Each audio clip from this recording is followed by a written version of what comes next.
Praise the lord. దేవుడికి స్తోత్రములు కలుగును గాక. చాలా సంతోషము. కూడి వచ్చిన మీ అందరికీ కూడా నా హృదయపూర్వక వందనాలు. చాలా సంతోషం. ప్రార్థన ఎన్ని గంటలకి, ఎన్నింటికి వచ్చారు?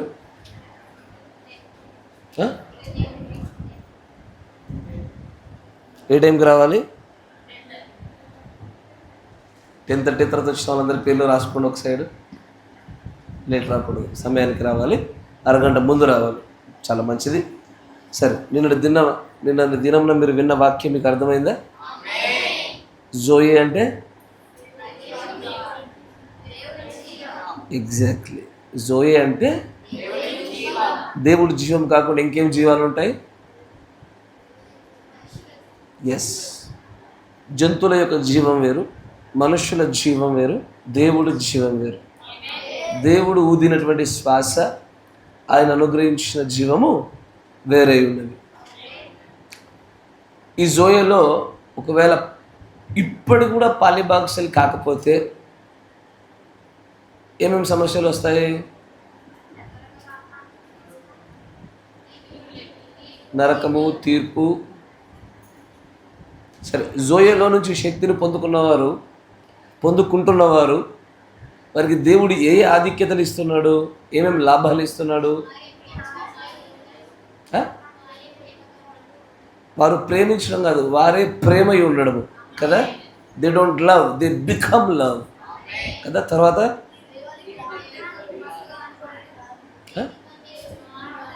దేవుడి కుమారుల కుమార్తెలుగా we will become offsprings of God కదా. తర్వాత చిన్న అమెచ్యూర్ గాడ్స్ అయిపోతారు. ఈ భూలోకంలోనే అమెచ్యూర్ గాడ్స్ అయిపోతారు. ఇంకా పాపమును మనం వదిలేయడం కాదు, పాపమే మనల్ని చూసి పారిపోతుంది. ఎసార్నో నీతికరణ శుద్ధీకరణలో వేరు, మనం వదిలేయాలి దాన్ని. కానీ జోయేలో ఒక్కసారి పాలిభాగస్ లేని తర్వాత పాపమే మనల్ని చూసి పారిపోతుంది. దానికి మనపైన ఆసక్తి కలగదిక. ఎందుకంటే ఒకసారి ఎత్తబాటు జరిగిన తర్వాత 1000 ఏళ్ల పరిపాలనలో సాతానుగాడు బంధించబడతాడు. ఇప్పుడు మనం చేసేటువంటి తప్పిదాలకు కానీ మానవులు పడిపోయే ప్రతిదానికి కారణము సాతాను, వాడి దూతలే. వాడు బంధించబడిన తర్వాత కూడా మనుషులు పొరపాటు చేసే అవకాశాలు ఉన్నాయా? సాతానుగాడు లేనప్పుడు, వాడు బంధించినప్పుడు మనిషి పొరపాట్లు చేస్తాడా? సాతానుగాడు లేనప్పుడు, వాడు బంధించబడినప్పుడు చేస్తాడా? ఖచ్చితంగా చేస్తాడు. అట్లా వాడు చేయకుండా ఉండాలి అంటే ఒక దినాన మనం సంపూర్ణంగా బ్రతకవలసింది జోయేలో నుంచే శక్తిని పొందుకుంటూ ఉండాలి. ఆ జోయేలో శక్తి పొందుకోవడానికి భవిష్యత్తులో జీవవృక్ష ఫలములను, ఆకులను మనం తీసుకునే దాని కొరకే. జోయే అంటే దేవుడి జీవము, అది జీవవృక్షం నుంచి మాత్రమే వచ్చేది. ఇప్పుడు దాన్ని పొందుకునే విధానం వేరు, బాప్తిస్మం కంటే ముందు పొందుకునే విధానం వేరు, బాప్తిస్మం తర్వాత పొందుకునే విధానం వేరు. ఎత్తబాటు జరిగిన తర్వాత నిత్యము దేవుడితో జీవించున్నప్పుడు దాన్ని పొందుకునే విధానం వేరు. ఆమేన్. సరే, జాగ్రత్తగా గమనించండి, దాన్ని అట్లా ఉంచండి. ఇక జోయ గురించి చాలా పెద్ద అంశం అది. ఈరోజు మీతో జోయ గురించి మాట్లాడతలే. ఈరోజు మీతో మాట్లాడాలనుకుంటున్న అంశం ఏంటో తెలుసా? బాప్తిస్మల్ ప్రోగ్రెషన్. అంటే బాప్తిస్మం యొక్క కొనసాగింపు లేదా బాప్తిస్మం యొక్క అభివృద్ధి ఏదైనా అనొచ్చు. బాప్తిస్మల్ ప్రోగ్రెషన్, కొన్ని వాటిని తీసుకురావాలి. బాప్తిస్మల్ ప్రోగ్రెషన్ చూడండి, జాగ్రత్తగా గమనించండి. మీకు ఏదైనా అర్థం కాలేదనుకోండి, నాకు తెలియజేయాలి. అన్న అర్థం కాలేదని చేయలేపండి, నేను చెప్తాను. చిన్నపిల్లలు కూడా ఉన్నారు కాబట్టి అందరికి అర్థమయ్యే భాషలు చెప్తాను, సరేనా? జాగ్రత్తగా గమనించాలి. సరే, మనం బైబిల్ గుండా, వాక్యం గుండా మన యొక్క సమయాన్ని గడిపే ప్రయత్నం చేద్దాం.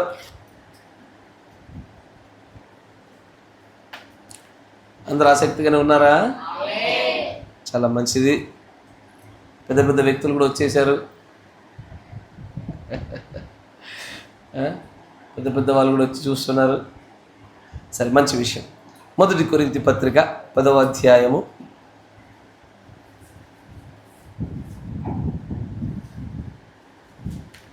మొదటి కొరింథీ పత్రిక 10వ అధ్యాయము మొదటి వచనం నుంచి, సహోదరులారా ఈ సంగతి తెలియకుండుట అదేదనగా మన పితరులందరూ మేఘము క్రింద ఉండిరి, వారందరూ సముద్రములో నడిచిపోయిరి, అందరూ మోషేను బట్టి మేఘములోను సముద్రములోను బాప్తిస్మము పొందిరి, అందరూ ఆత్మ సంబంధమైన ఒకే ఆహారమును భుజించితిరి. చాలు, తలలు ఉంచండి, ప్రార్థన చేసుకుందాం. మహాపరిశుద్ధుడమైన మా ప్రియ పరలోకపు తండ్రి, అల్పులము అయోగ్యులము ఏ విషయంలో కూడా ప్రభు మేము మంచివారము గొప్పవారం కాదు నాయన. జ్ఞానం అంటూ ఏది లేనటువంటి వ్యక్తులుగా మేము ఉన్నాం ప్రభు. నీ మాటలే మా నోట పలుకు జ్ఞానంగా కనబడుచున్నవే కానీ మేము స్వతహాగా ఏది పొందుకుని ఉన్నవారము కాదు తండ్రి. దయచేసి ఈ సమయంలో మూర్ఖుడను అజ్ఞాని నేను నన్ను నీ మాటల చేత జ్ఞానవంతుడిగా చేసి నీ ప్రియమైన పిల్లల్ని మీరు బలపరచమని, వీరు ప్రస్తుతం ఉన్నటువంటి ఈ యొక్క జ్ఞాన విషయంలోను సద్గుణాల విషయంలో గుణ లక్షణముల విషయంలో వీరు ఎత్తబడినట్లే సహాయం దయచేయండి. కృప చూపించండి ప్రభు. బోధింపదగిన ఆత్మను, వాక్శక్తిని, గ్రహింపు శక్తిని, ఆత్మీయ ఉపస్థితిని స్థలంలో కలిగింపజేయమని ప్రభు అయిన యేసుక్రీస్తు నామములో ప్రార్థన చేయుచున్నాము. ఆమేన్. మంచిది. మొదటి కొరింథీ 10వ అధ్యాయము 1-2 వచనాలు గమనించాం. పాత నిబంధనలో మీరు సాధారణంగా గమనిస్తే సున్నతి అనేటువంటి ఒక కార్యక్రమాన్ని దేవుడు ప్రవేశపెట్టాడు. సున్నతి అనేటువంటిది బాప్తిస్మానికి సాదృశ్యం కాదు, కానీ అది కేవలం పరిశుద్ధాత్మ బాప్తిస్మానికి సాదృశ్యం. మంచిగా గమనించాలి. ఇక్కడ పౌలు గారు మాట్లాడుతూ ఆయన అంటాడు, అస్సలు మీకు విషయం తెలుసా, మీకు తెలియకుండా ఉండాలని నేను అనుకోవడంలా. ఎందుకు ఈ మాట అన్నాడంటే చాలామందికి అసలు ఈ మాట ఇలాంటిది ఒక కార్యం ఉందని తెలియదు. ఏంటి ఆ కార్యం అంటే, ఇదిగో మన పితరులు సముద్రములోను మేఘములోను మోషేలోను బాప్తిస్మము పొందిరి. మంచిగా మంచారు. ఈ బాప్తిసం పొందుట వలన వారు కొన్ని ప్రత్యేకమైన కార్యాలు సాధించారు అని చెప్తా ఉన్నాడు ఆయన. ఇదే బాప్తిసము పాత నిబంధనలు అది బాప్తిస్మము అని ఎప్పుడు పలకబల్ల. బాప్టిజం అనే పదం మనం కొత్త నిబంధనలోనే మొదటిసారిగా చూస్తాం. ఎక్కడ? కొత్త నిబంధనలోనే బాప్తిజం అనే పదాన్ని చూస్తాం మనం. కానీ అది కొత్త నిబంధనకు వచ్చేసరికి భిన్నమైన రూపంగా మలచబడ్డది. పాత నిబంధనలో జరిగినట్టుగా జరగల. పాత నిబంధన ఎలా చోటు చేసుకుందో అలాంటి నియమాలు కాదు, అలాంటి పద్ధతి కాదు, ఒక కొత్తదైన పద్ధతిలో ఈ బాప్తిజం అనే కార్యక్రమం జరిగింది. దానిని ఎక్కడ చూస్తామంటే మత్తయి సువార్త 3వ అధ్యాయము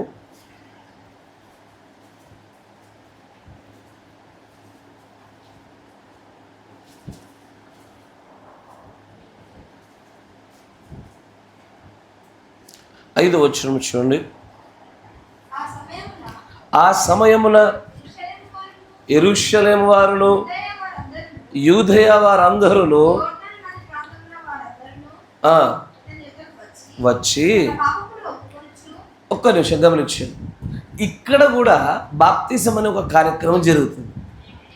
ఎవరు? బాప్తిసం ఇచ్చే యోహాన్ గారు వచ్చి బాప్తిస్మ తీసుకోండి అంటా ఉన్నారు. పాత నిబంధన బాప్తిసం ఉందా? ఇప్పుడు మనం చదివిన మొదటి కొరింథీ 10వ అధ్యాయం ఏంటది? బాప్తిజం ఉంది, కానీ అక్కడికి ఇక్కడికి చాలా వ్యత్యాసాలు ఉన్నాయి. పాత నిబంధనల బాప్తిజంలో పాపాలు ఒప్పుకోవడం జరిగిందా? సముద్రంలోకి వెళ్ళడానికంటే ముందు పాపాలు ఒప్పుకున్నారా? మోషేను వెంబడించడానికి ముందు పాపాలు ఒప్పుకున్నారా? మేఘంలో నడవడానికంటే ముందు పాపాలు ఒప్పుకున్నారా? జరగల.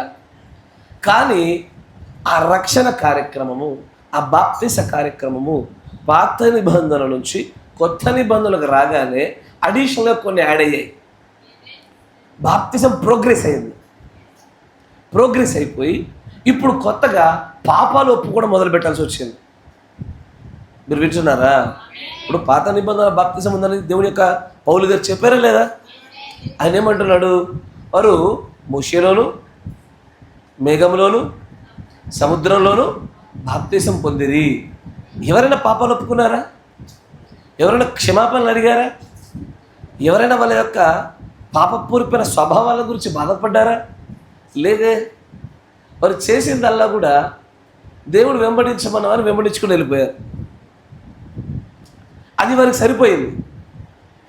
కానీ కొత్త నిబంధనలో బాప్తిజం ఇచ్చే యోహాను గారు వచ్చేసరికి మాత్రము ఇక్కడ వింతైనటువంటి కొత్తదైన నియమాలు వచ్చాయి. ఆయన అంటాడు, ఆయన దగ్గర రాగానే, ఇదిగో లోక పాపములు మోసుకపోవడానికి ఒక గొర్రెపిల్ల రానై ఉన్నది. ఆ గొర్రెపిల్లను మీరు నమ్మాలి. ఆయనే నీతిని అనుగ్రహించేవాడు, ఆయనే మెస్సయ అని ఆయన చెప్పుచున్న మాటలను గ్రహించి ఎవరైతే అంగీకరిస్తున్నారో అలా అంగీకరించడానికంటే మునిపే వారు పాపాలు ఒప్పుకోవాలా. అక్కడ చదవండి, మరి కొంచెం ముందండి. ఆయన అంటాడు, వారు పాపములు ఒప్పుకొనుచు యోర్దాను నదిలో అతని చేత బాప్తిస్మం పొందుచుండిరి. ఇక్కడ అంతకుముందు సముద్రంలో పొందారు, ఇప్పుడు నదిలో పొందుతున్నారు. అప్పుడు ఎవరు బాప్తిజం ఇచ్చారు? ఇచ్చిన వారు ఎవరు లేరు. ఎవరు ఉన్నారా? ఎవ్వరు ఇచ్చిన వారు లేరు పాత నిబంధనలో. కానీ కొత్త నిబంధనలోకి వచ్చేసరికి మాత్రము యోహాను, బాప్తిజం ఇచ్చిన యోహాను గారి దగ్గర బాప్తిజం ఇవ్వడానికి ఒక వ్యక్తిని నియమించారు. ఇప్పుడు ఒకరు ఉండి ఇయ్యాల, నాకు నేను నీళ్ళలో మునిగి ఇచ్చుచున్నాను, తీసుకొనిచున్నాను అంటే కుదరదు. ఇప్పుడు ఏం చేయాలా? ఎవరో ఒకరు ఇవ్వాలా. అంతేనా? ఆమేన్. ఇంకొంచెం ముందుకు చదవండి. అతడు పరిసయ్యులలోను సద్దూకయ్యులలోను అందరూ కూడా బాప్తిజం పొందడానికి రావడాన్ని చూసి, సర్ప సంతానమా, రాబోయే ఉగ్రత నుంచి తప్పించుకొనుటకు మీకు బుద్ధి చెప్పిన వాడెవడు? సరే, మీ అందరికి అర్థమవుతుంది. ఇట్లా బోర్డు వాడతా చూడండి జాగ్రత్తగా. మొట్టమొదటిగా పాత నిబంధనలోని బాప్తిజము, తర్వాత బాప్తిజమిచ్చు యోహాను యొక్క బాప్తిజము,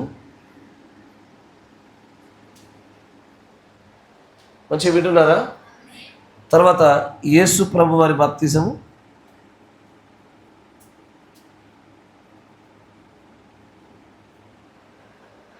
తర్వాత పౌలు గారి బాప్తిజం.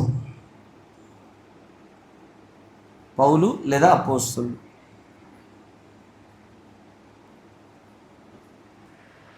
మంచిగా గమనించాలా.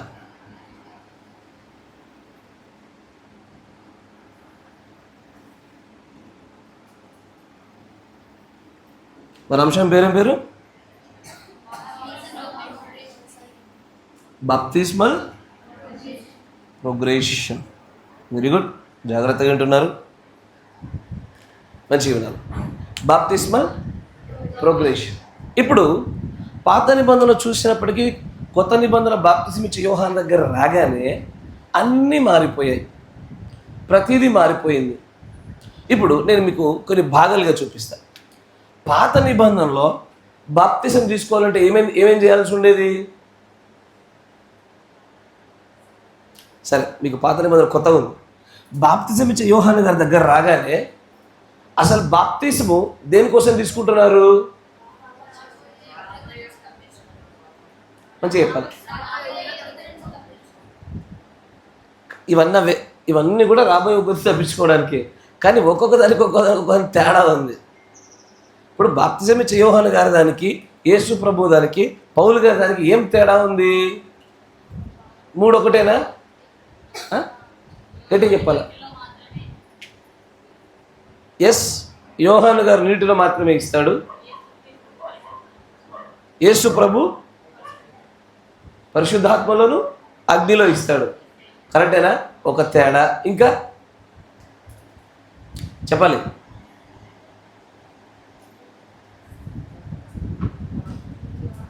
బాప్తిసం ఇచ్చే యోహాను గారిది పౌలు గారి దానికి మధ్యలో తేడా ఏంటి?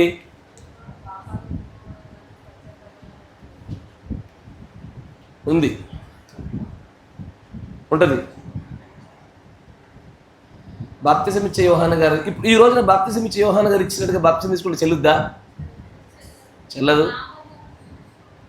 ఓకే, ఇంకా ఈయన ఏం చేశాడు? ఈయన మారు మనస్సు నిమిత్తము, అరే గట్టిగా చెప్పాలి అబ్బాయిలు, ఈయన దేనికి ఇచ్చాడు? మరి ఈయన ఎందుకు ఇచ్చాడు? ఈయన మారు మనస్సు, ఈయన పాపాలు పోవడానికి ఇచ్చాడు కదా. అరే కరెక్ట్ కదా. ఇక్కడే సంఘశాఖ ఎంటైమ్ మెసేజ్ అందరు స్ట్రక్ అయిపోయారు. అందరు ఇక్కడ స్ట్రక్ అయిపోయారు. కానీ అసలు ఈయన దేని కోసం బాప్తిజం ఇచ్చాడో చూద్దామా? ఈయన దేనికి ఇచ్చాడో చూస్తే మిగిలిన 3 ఏముందో కూడా చూద్దాం. అప్పుడు మీకు అర్థమవుతుంది అసలు బాప్తిజం అనేటువంటిది కాలక్రమేణా ఎలా ప్రోగ్రెస్ అవుతూ వస్తుందో చూద్దాం. కరెక్టేనా? మంచిగా గమనించాలి. పాత నిబంధనలో బాప్తిజం దేంట్లో ఇచ్చారు? మొట్టమొదటిగా సముద్రంలో. ఇంకో మార్కర్ ఉందా? ఇది పనిచేయదు, క్షమగాని తిడతా ఇప్పుడు నేను. సముద్రంలో, మేఘంలో, బాప్తిజం ఇచ్చే యోహాను దేంట్లో ఇస్తున్నాడు?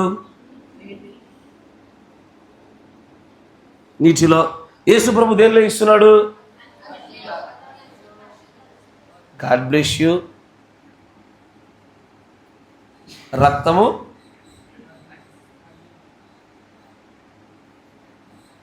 సరే ఇంకా అట్లా కాకుండా ఇంకా అర్థమే భాషలో వేస్తాను. అగ్ని మరియు ఆత్మ.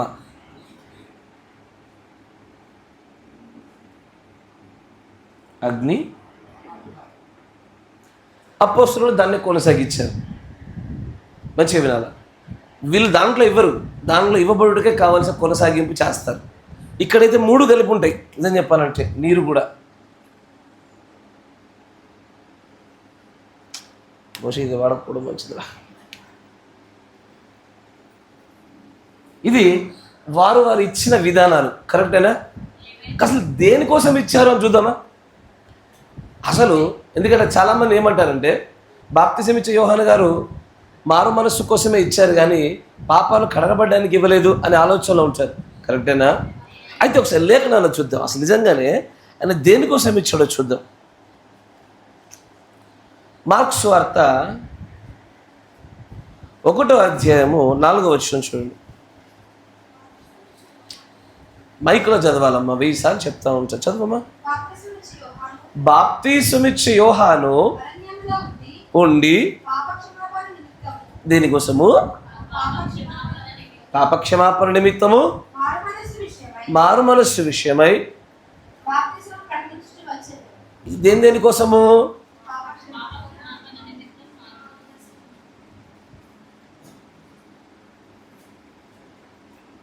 పాపక్షమాపణ, మారు మనస్సు. అందరూ దీన్ని ఒప్పుకోరు, ఎందుకంటే తెలియదు వారికి. ఇప్పుడు పాత నిబంధనలో పాపక్షమాపణ, మారు మనస్సు ఉందా?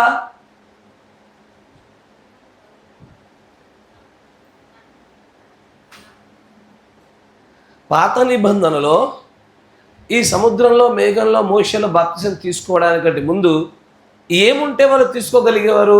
పాపక్షమాపణ ఉందా? ఆ ద్వారబంధకాల దగ్గర ఆ రక్తం పూయబడినప్పుడు అవతల ఉండేవాడు పాపైనా, దౌర్భాగ్యుడైనా, మంచివాడైనా అందరూ రక్షించబడ్డారు. ఇక్కడ కేవలము వెంబడించుట మాత్రమే జరిగింది. ఎవరైతే మోషేని వెంబడించారో, మేఘమును వెంబడించారో, అగ్నిస్తంభాన్ని వెంబడించారో, ఆ సముద్రం కూడా నడిచి వెళ్ళారో, అదొక్కటి సరిపోయింది. వెంబడించుట ఒకటి ఉంటే చాలు, వారు బాప్తిసం పొందినట్టే. ఏదది?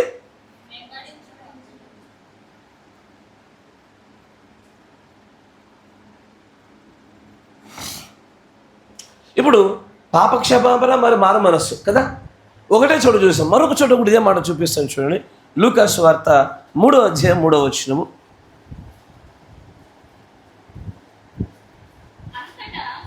అంతటా అతను వచ్చి పాపక్షమాపణ నిమిత్తము మారు మనస్సు విషయమైన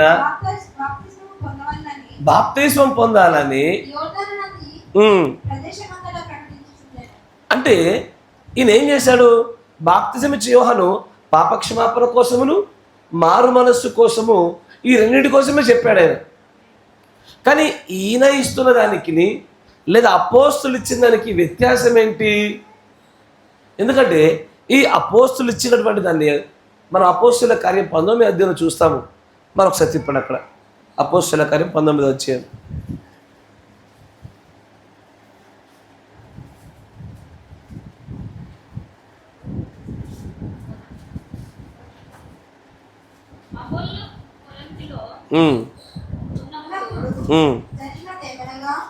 పౌలు పై ప్రదేశంలో సంచరించి ఎఫెసునకు వచ్చి కొందరు శిష్యులను చూసి, మీరు విశ్వసించినప్పుడు పరిశుద్ధాత్మను పొందుతురా అని వారిని అడగగా, వారు పరిశుద్ధాత్మ అన్నారన్న సంగతియే మేము వినలేదని చెప్పి, అప్పుడు అతడు అలాగైతే మీరు దేనిని బట్టి బాప్తిస్మం పొందుతురని అడగగా, వారు యోహాను బాప్తిస్మం బట్టియే అని చెప్పిరి. అందుకు పౌలు యోహాను తన వెనుక వచ్చి వారి యందు అనగా యేసునందు విశ్వాసముంచవలెనని ప్రజలకు చెప్పుచు మారు మనస్సు విషయమైన బాప్తిసం ఇచ్చెనని చెప్పాను. మంచి గమనించండి. ఇక్కడ బాప్తిస్మము ఇది దేనిలో, ఇది ఎలా, ఇది ఎందుకు? మీరు వింటున్నారా? ఇది దేనిలో, ఇది ఎలా, ఇది ఎందుకు? ఎందుకోసం బాప్తిసం ఇచ్చారు? ఇక్కడ సముద్రంలో మేఘంలో మోషేని ఎందుకు బాప్తిసం ఇవ్వాల్సి వచ్చింది? వాగ్దాన దేశానికి వెళ్ళడానికి. వాగ్దాన దేశంలోకి వెళ్ళిన తర్వాత కూడా ఇవి ఉన్నాయా? వాగ్దాన దేశంలోకి వెళ్ళాక సముద్రం ఉందా? మోషే ఉన్నాడా? మేఘం ఉందా? నిలిచిపోయాయి. కానీ వాగ్దాన దేశం ఈరోజు దేనికి సాదృశ్యము? పరిశుద్ధాత్మ బాప్తిసానికి సాదృశ్యం. అంటే పాక్షికంగానే నడిపింపు. అక్కడ కాలక్రమేణా ఎదిగింది. ఇప్పుడు పాత నిబంధనలో ఇక్కడ బాప్తిసము దేనికోసం ఇవ్వబడింది అంటే వాగ్దాన దేశం వరకు రావడానికే.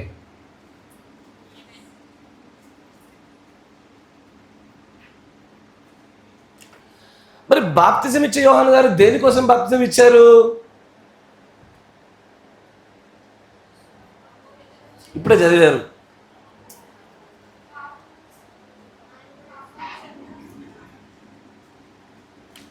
క్రీస్తు రాకడ,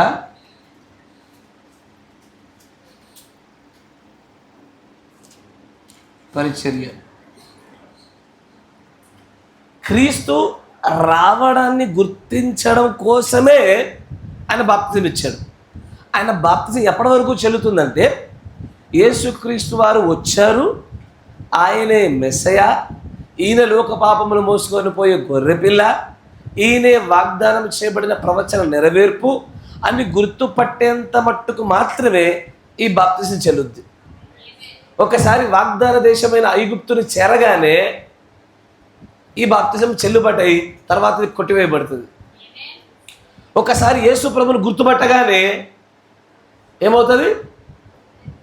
కొట్టివేయబడుతూ ఉంటుంది. ఏది? ఈ బాప్తిసమైనా సరే. కరెక్టే కదా? యేసు ప్రభువును గుర్తుపట్టారా? ఈ బాప్తిసం మీకు అక్కర్లా. కరెక్టేనా? ఈయన పాపక్షమాపణ మారు మనసు ఇచ్చాడు, కానీ ఇది ఎంతవరకు అంటే క్రీస్తును గుర్తుపట్టడం కోసం మాత్రమే. ఈయన యేసు క్రీస్తు, ఈయనలోనే పాపాలు పోవడానికి మనం అర్పించడానికి దేవుడు మన కోసం ఎన్నుకున్న గొర్రె పిల్ల.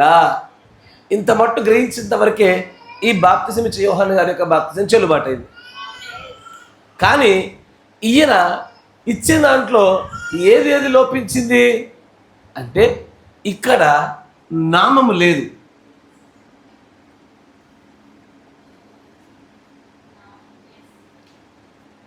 పక్కన రాశానండి.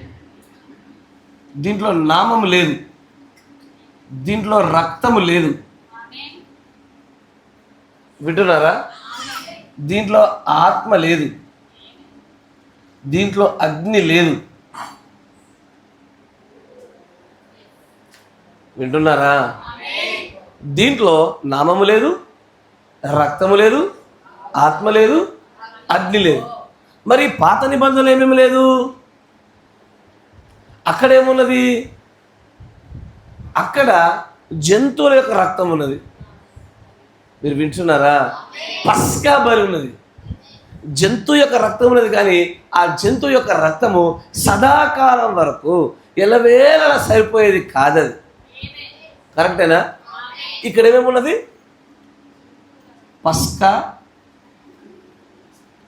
పస్కా రక్తం ఉంది. కరెక్టా కదా? కానీ ఈ 4 అక్కడ కనబడవు. నామము ఉండదు, అగ్ని ఉండదు, ఆత్మ ఉండదు, రక్తము అప్పటికి చిందించబడలే. కరెక్టేనా? ఈ 2వ స్థాయికి రాగానే ఇప్పుడు మీరు చదివిన 3వ అధ్యాయం మళ్ళీ చదవండి. మత్తయి సువార్త 3వ అధ్యాయం.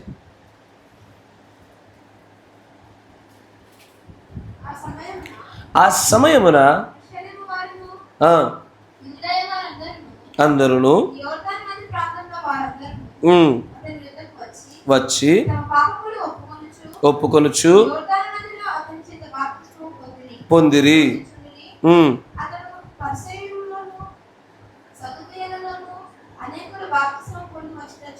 చూచి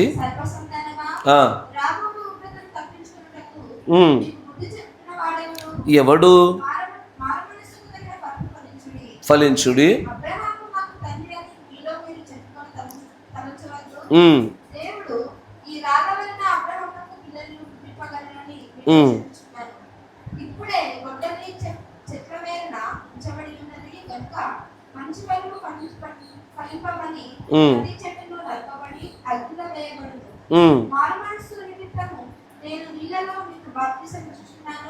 అయితే నా వెనుక వచ్చేవాడు నాకంటే శక్తివంతుడు.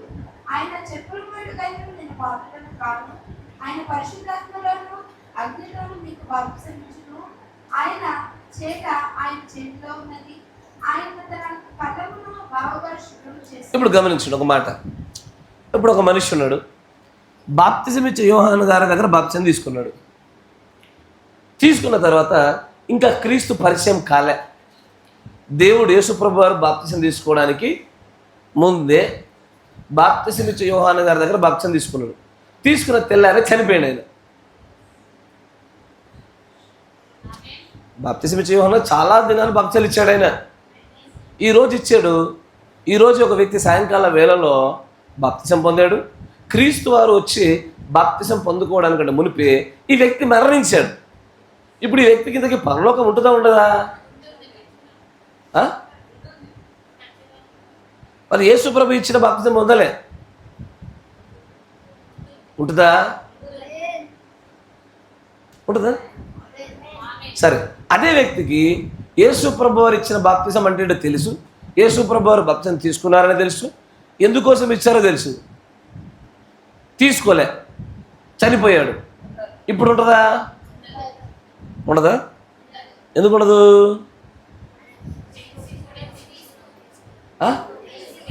తెలిసి కూడా, గట్టిగా తెలిసి కూడా, మళ్ళీ తెలిసి కూడా అంటే ఈ మాటలో చాలామంది ఉంటారు. తెలిసి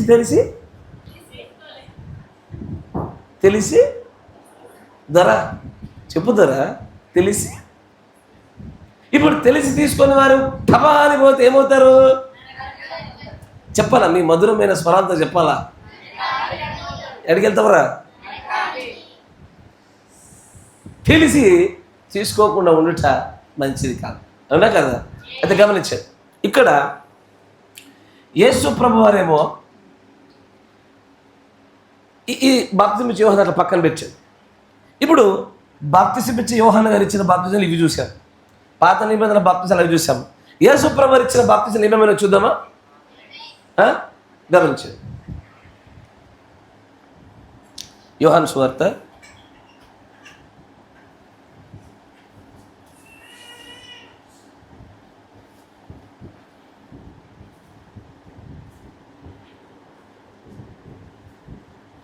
4వ అధ్యాయం 2వ వచనం.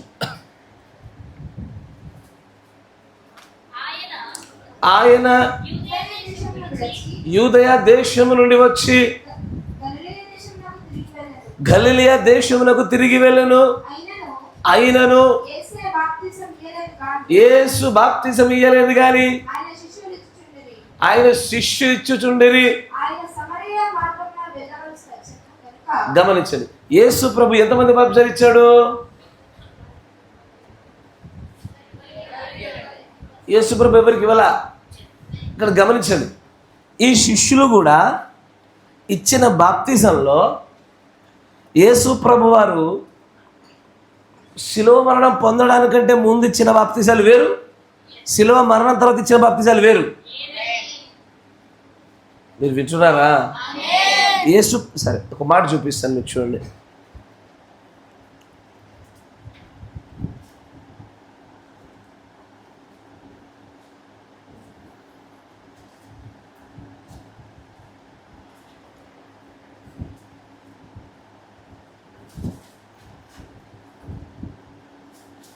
మత్తయి సువార్త 20వ అధ్యాయము, లేదు మార్కు సువార్త చూడండి, మార్కు సువార్త 10వ అధ్యాయం 38వ వచనం.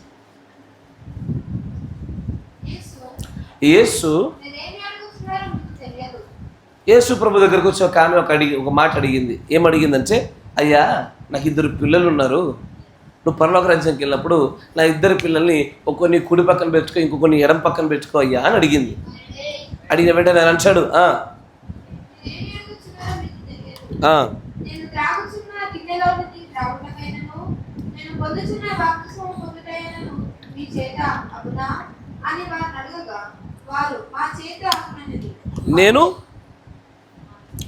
నేను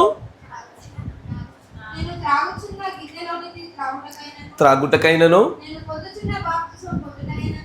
నేను పొందుచున్న బాప్తిజం. పొందిన బాప్తిజమా, పొందుచున్న బాప్తిజమా?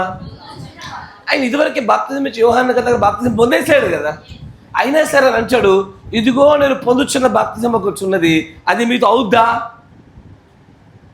అంటే వారు అంటారు అవుతుంది. ఎందుకు? నిజం చెప్పాలంటే అప్పుడు కాదు వారితోని, ఆ సమయంలో వారితో కాకపోయేది, వారు తెలియక మాట్లాడారు. దానిని మరొక చోట కూడా యేసు ప్రభువు అంటారు. చూడండి, లూకా సువార్త 12వ అధ్యాయము 50వ వచనం చూడండి.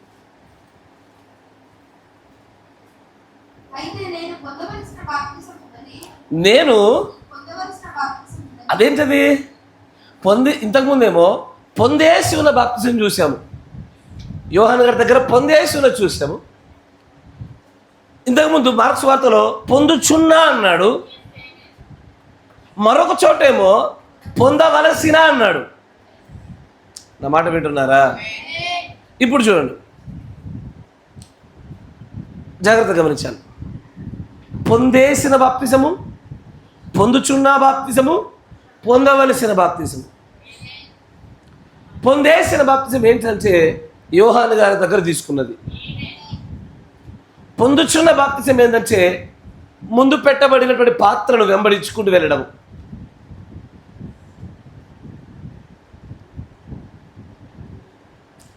ఇప్పుడు పాత నిబంధనలో ఇజ్రాయేలీయులు బాప్తిజం పొందారు. ఎలా పొందారు? మేఘంలో నడుచుకుంటా, కరెక్టేనా? అగ్నిస్తంభంలో నడుచుకుంటా, మోషేను వెంబడించుకుంటా. ఇప్పుడు నేను మిమ్మల్ని అడుగుతాను, మోషే యొక్క కాలం అయిపోయిన తర్వాత యెహోషువ వచ్చాడు. యెహోషువ దగ్గర రాగానే నేను అడిగా, ఇంతకీ ఇప్పుడు ఇజ్రాయేలీలు మోషేలో బాప్తిజం పొందారా లేదా? మీకు అర్థం కావాల. మోషే చనిపోయాడు, యెహోషువ వచ్చాడు, ఇంకా వాగ్దాన దేశంలోకి వెళ్ళబోతున్నారు. ఇప్పుడు నేను అడుగుతుంది ఏంటంటే, వీరు మోషేలో బాప్తిజము పొందారా, పొందుచున్నారా, పొందబోచున్నారా? పొందారు.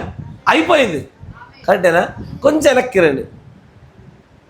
కొంచెం వెనక్కి రాగానే మోషే బతికే ఉన్నాడు, ఇంకా ఇజ్రాయెల్ నడిపిస్తున్నాడు. ఇప్పుడు నేను అడిగేది ఏంటంటే, ఇప్పుడు వీరు మోషే బ్రతికుండగా, మోషే నడిపింపులో వెంబడించుచుండగా వీరు బాప్తిసం మోషేలో పొందారా? పొందుచున్నారా? పొందబోచున్నారా? పొందుచున్నారు. It is ongoing. సముద్రం మధ్య నడుస్తున్నారు.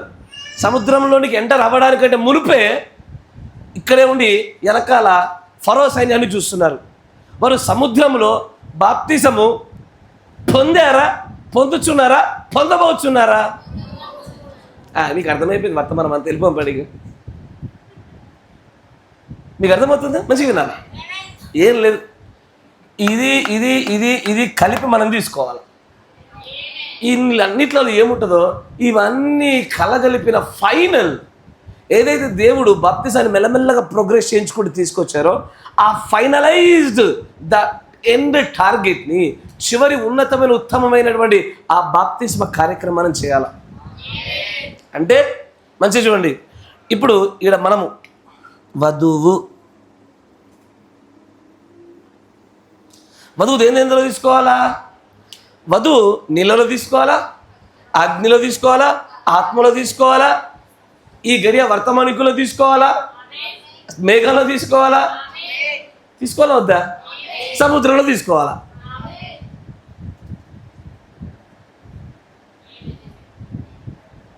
మీరు వింటున్నారా? ఈ అన్నిట్లో తీసుకోవాలి. ఇప్పుడు సముద్రం ఎట్లా తీసుకుంటావయ్యా? ప్రకటన గ్రంథంలో ఒక స్ఫటికం వంటి ఒక సముద్రాన్ని చూశాను అంటాడు. సరే, ఈ తర్వాత చెప్తే అంత దూరం ఎందుకు, కానీ కాసేపు బేసిక్స్ దగ్గర ఆగుదాం. ఈ అన్నిట్లో తీసుకోవాలా? బాప్తిస్మాన్ని మెల్లమెల్లగా ఎందుకు దాన్ని ప్రోగ్రెస్ చేయించాడు ఆయన అంటే, ఉన్నతమైనది, పరిపూర్ణమైనది చివరి దినాల్లో బయటపడడం కోసమే ముందుగానే దేవుడు ఇన్ని మెట్లు పెట్టారు అక్కడ. ఇప్పుడు మనకు వెంబడించుట కావాలా? పాపక్షమాపణ కావాలా? మారు మనస్సు కావాలా? మరి క్రీస్తు బాప్తిసం ఏంటి? ఇప్పుడు మనం చదివిన లేఖనం ఏంటి? మార్క్స్ వార్తలో 10వ అధ్యాయం 35వ వచనం యేసుప్రభువు ఏమన్నారు? నేను పొందుచున్న బాప్తిసము మీరు పొందగలుగుతారా? మీతో కాదు, ఇప్పుడు కాదు, తర్వాత అవుతుంది. అదే మాట లూకా సువార్త 12:50లో నేను పొందబోయే బాప్తిసం మీరు పొందగలుగుతారా? వారు అంటారు, జెబెదయి కుమారులు, ఆ తల్లి అంటది, పొందుతాం, ఎందుకు పొందాం, అవుద్ది మాతో అంటారు. కానీ వారితో కాదప్పుడు. ఎందుకంటే యేసు ప్రభు వారు పొందబోతున్నటువంటి బాప్తిస్మము, అసలు మీకు బాప్తిసం అంటే ఏంటో చెప్తా. బాప్తిసం అంటే ఏంటో తెలియాలి. బాప్తిసం అంటే గ్రీక్ పదము బాప్టిజో. ఏంటది? బాప్టిజో. రాసుకోండి, బిఏ చెప్పాలా? బిఏ PTIZO, బాప్టిజో. హెబ్రూలో మిక్వే, స్పెల్లింగ్ చెప్తారు, MIKVH. రాసుకో, నన్ను చూస్తే ఏమొస్తుంది? రాసుకో. పెన్ను లేదా? ఎందుకు వచ్చావు మరి? పెన్ను అంటే దానం చేయండి, అమ్మాయికి, సహోదరికి దానం చేయండి. మిక్ వే ఎందుకు చెప్పనా? ఇప్పుడు రాసుకోలేవనుకో, సంవత్సరం తర్వాత నేను అడిగితే ఈ పదం నీకు గుర్తుండదు. సంవత్సరం వారం అయితేనే గుర్తుండదు నీకు, ఎవరికి గుర్తుండదు. ఏంటది? మిక్ వే. రాయన బోర్డు మీద.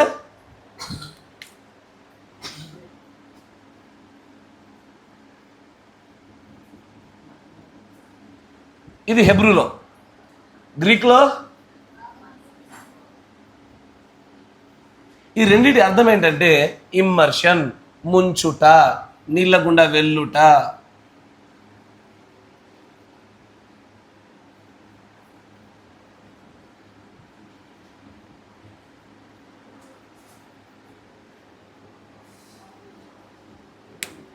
ఏంటది? ఇమ్మర్షన్ అంటే ఏంటో తెలుసా?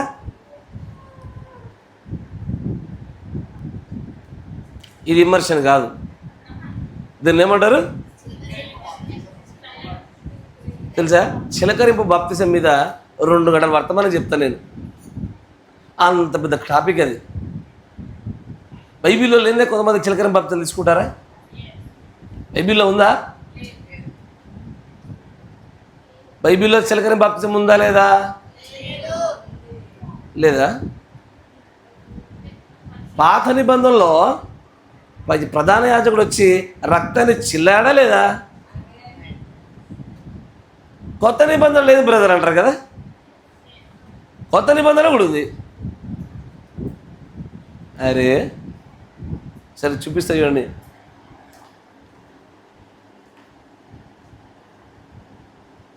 యాక్చువల్గా మీ పెద్దవాళ్ళకు కూడా నేను బాప్తిసం గురించి చెప్దాం అనుకున్నా, ఇంతవరకు కుదరలే.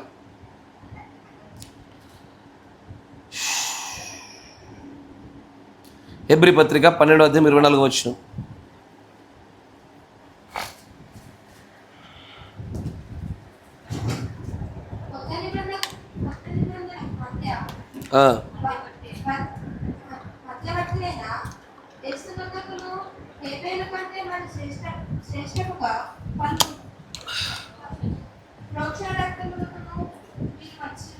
దేనికి వచ్చారు? ప్రోక్షణ రక్తమునకు. ఏది? హేబేలు కంటే శ్రేష్టమైన యేసుక్రీస్తు వారి యొక్క ప్రోక్షణ రక్తానికి వచ్చాం మనం. అంతేనా? ఇంగ్లీష్లో చదవండి నాన్న. ఎవరు చదువుతారు?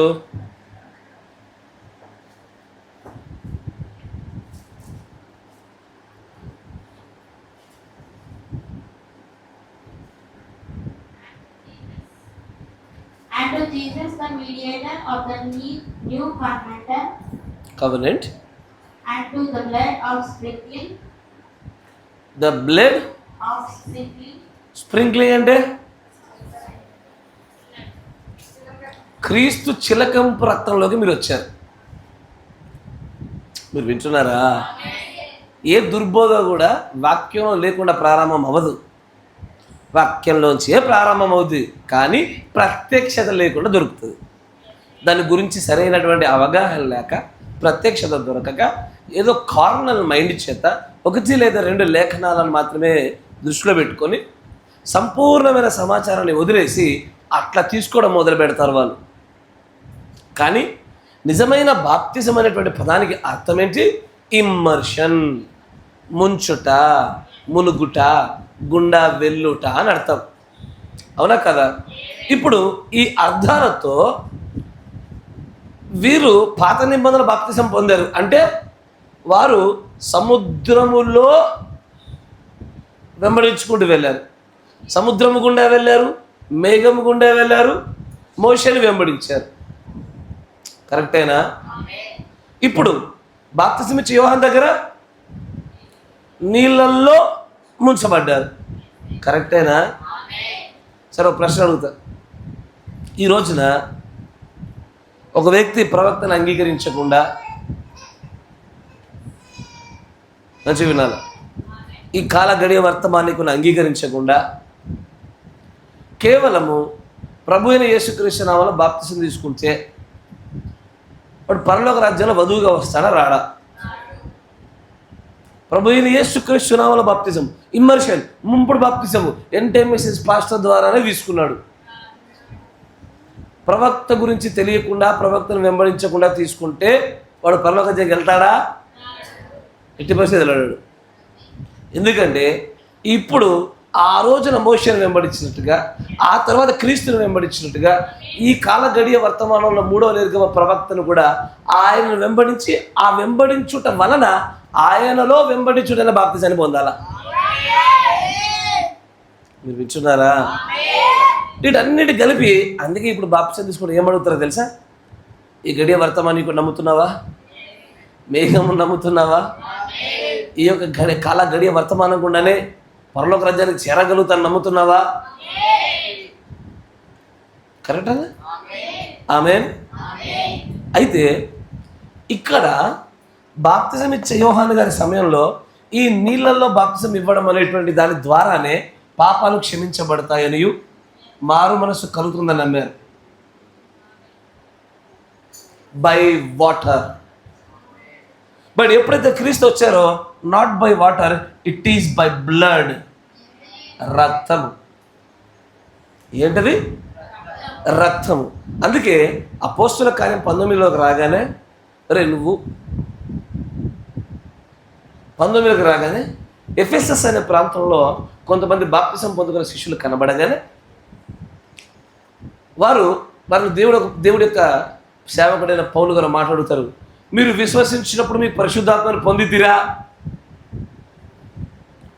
మాకు పరిశుద్ధాత్ముడు అన్న సంగతే తెలీదు. మరి దేని బట్టి పొందారు?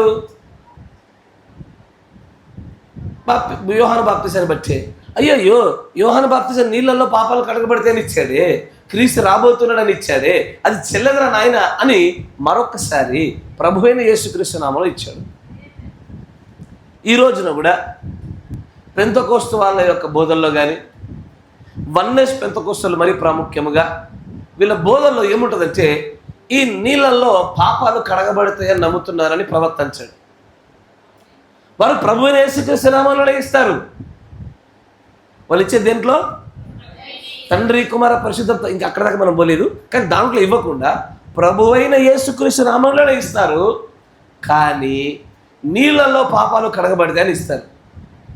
వాళ్ళు ఈ కాలంలో ఉన్న కొంత సత్యాన్ని పట్టుకొని మళ్ళా పూర్వపు కాలంలో అవుట్డేటెడ్, ఇదివరకే ఎప్పుడో అయిపోయి చెల్లి ఇప్పుడు చల్లకుండా ఉండే దాంట్లో కొంత సత్యాన్ని పట్టుకొచ్చారు. మమ్మీ దగ్గరికి వెళ్ళు, వాడికి వెళ్ళి కూర్చోపో, వాక్యం విననిస్తాను, వాడు కూర్చోపన్నాడు. నేను ప్రార్థనకి చాలా కొడతాను, నేను అక్కడికి వెళ్ళు, తొందరగా వెళ్ళు, నువ్వు కదలకుండా మమ్మీ దగ్గర పడుకోపోరాడు, వినే వాళ్ళ వాక్యం విననిస్తాను, తర్వాత నేను సంగతి చెప్తాను, గుర్తుపెట్టి నాకు. నిన్న కూడా అలా చేశాను, ఈరోజు చాలా కొడతాను నేను. నీళ్ళల్లో బాప్తిసం ఇవ్వడము, నీళ్ళల్లో పాపాలు కడగబెడితే నమ్మడం మొదలుపెట్టారు. ఈ నమ్మిక ఉన్నా చాలు, నీళ్ళల్లో మునిగి లేవగానే నా పాపాలు పోయాయి అని నేను నమ్మిన ప్రతి ఒక్కరు బాప్తిసం చల్లదు.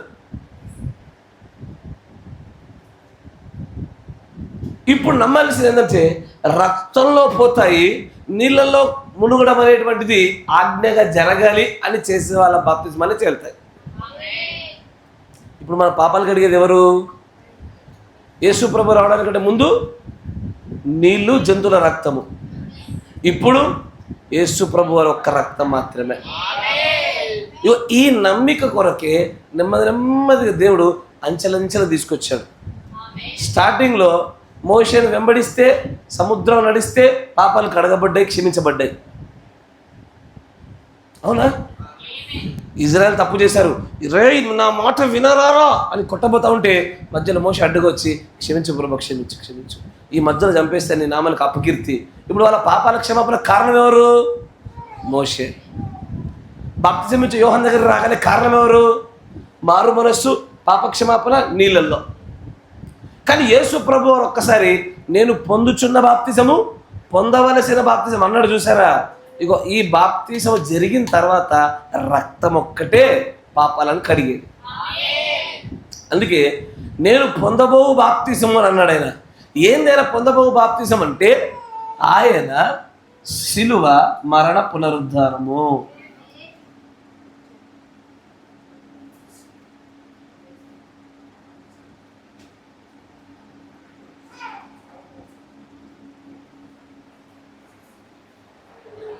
ఇప్పుడు ఇక్కడ ఏమేమి లేవు, ఇక్కడ జంతువుల బలి లేదు,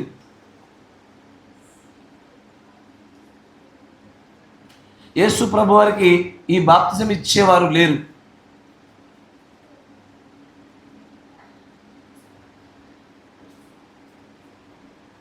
ఇది పరలోకపు తండ్రి ఇవ్వాల. ఇప్పుడు ఈ రోజున మనం పొందుకునే బాప్తిజము పాత నిబంధనలు ఇచ్చినట్టుగా కాదు, బాప్తిజం ఇచ్చే యోహాను గారు ఇచ్చినట్టుగా కాదు. ఈరోజు మనం పొందే బాప్తిజం దేనిలోకి తెలుసా? జెబెదయి కుమారులతో యేసుప్రభు ఏది పలికారో ఆ బాప్తిజంలోనికే, ఆ శిలువలోనికి మనం బాప్తిజం తీసుకుంటున్నాం. ఇప్పుడు పాత నిబంధనలు ఎలా చేసేది తెలుసా? నేను దొంగతనం చేశా, లేదా అబద్ధం ఆడా, క్షమించబడాలంటే నేను ఇప్పుడు ఆ పాపాలు పోవడం కొరకు ఒక జంతువు తీసుకురావాలి. తీసుకొచ్చిన వెంటనే షమ్ము గారు ఒక జంతువు తీసుకొచ్చాడు, మేకని. తీసుకురాగానే నేను యాజకుడిని, నేను దాన్ని తాడుతో పట్టుకున్నా. షెమ్ గారు ఏం చేయాలా? ఆ జంతువు యొక్క తలపై చేయబెట్టి తన పాపాలు ఒప్పుకోవాలా. నేను అబద్ధం ఆడినా, దొంగతనం చేశా, నేను మేకప్లు వేసుకున్నా, ఎవరు తెలియకుండా నగలేసిన, ఎగ్జామ్ పోయేటప్పుడు ఆల్ ద బెస్ట్ అని చెప్పి కూడా కౌగులు ఇచ్చుకున్నా, బండ్ల మీద బాగా తిరిగిన, కథలు పడినా, ఇంకా బూతులు మాట్లాడినా, ఇంకా ఇంకా లేనిపోయిన అబద్ధ సాక్ష్యాలు చెప్పిన, ఇంకా ఇంకా అమ్మా నాన్నలకు ఎదురు తిరిగిన, ఎవరికి తెలియకుండా చాటింగ్ చేసిన, ఇంకా పనికి మళ్ళీ పిచ్చి సినిమాలు చూసిన,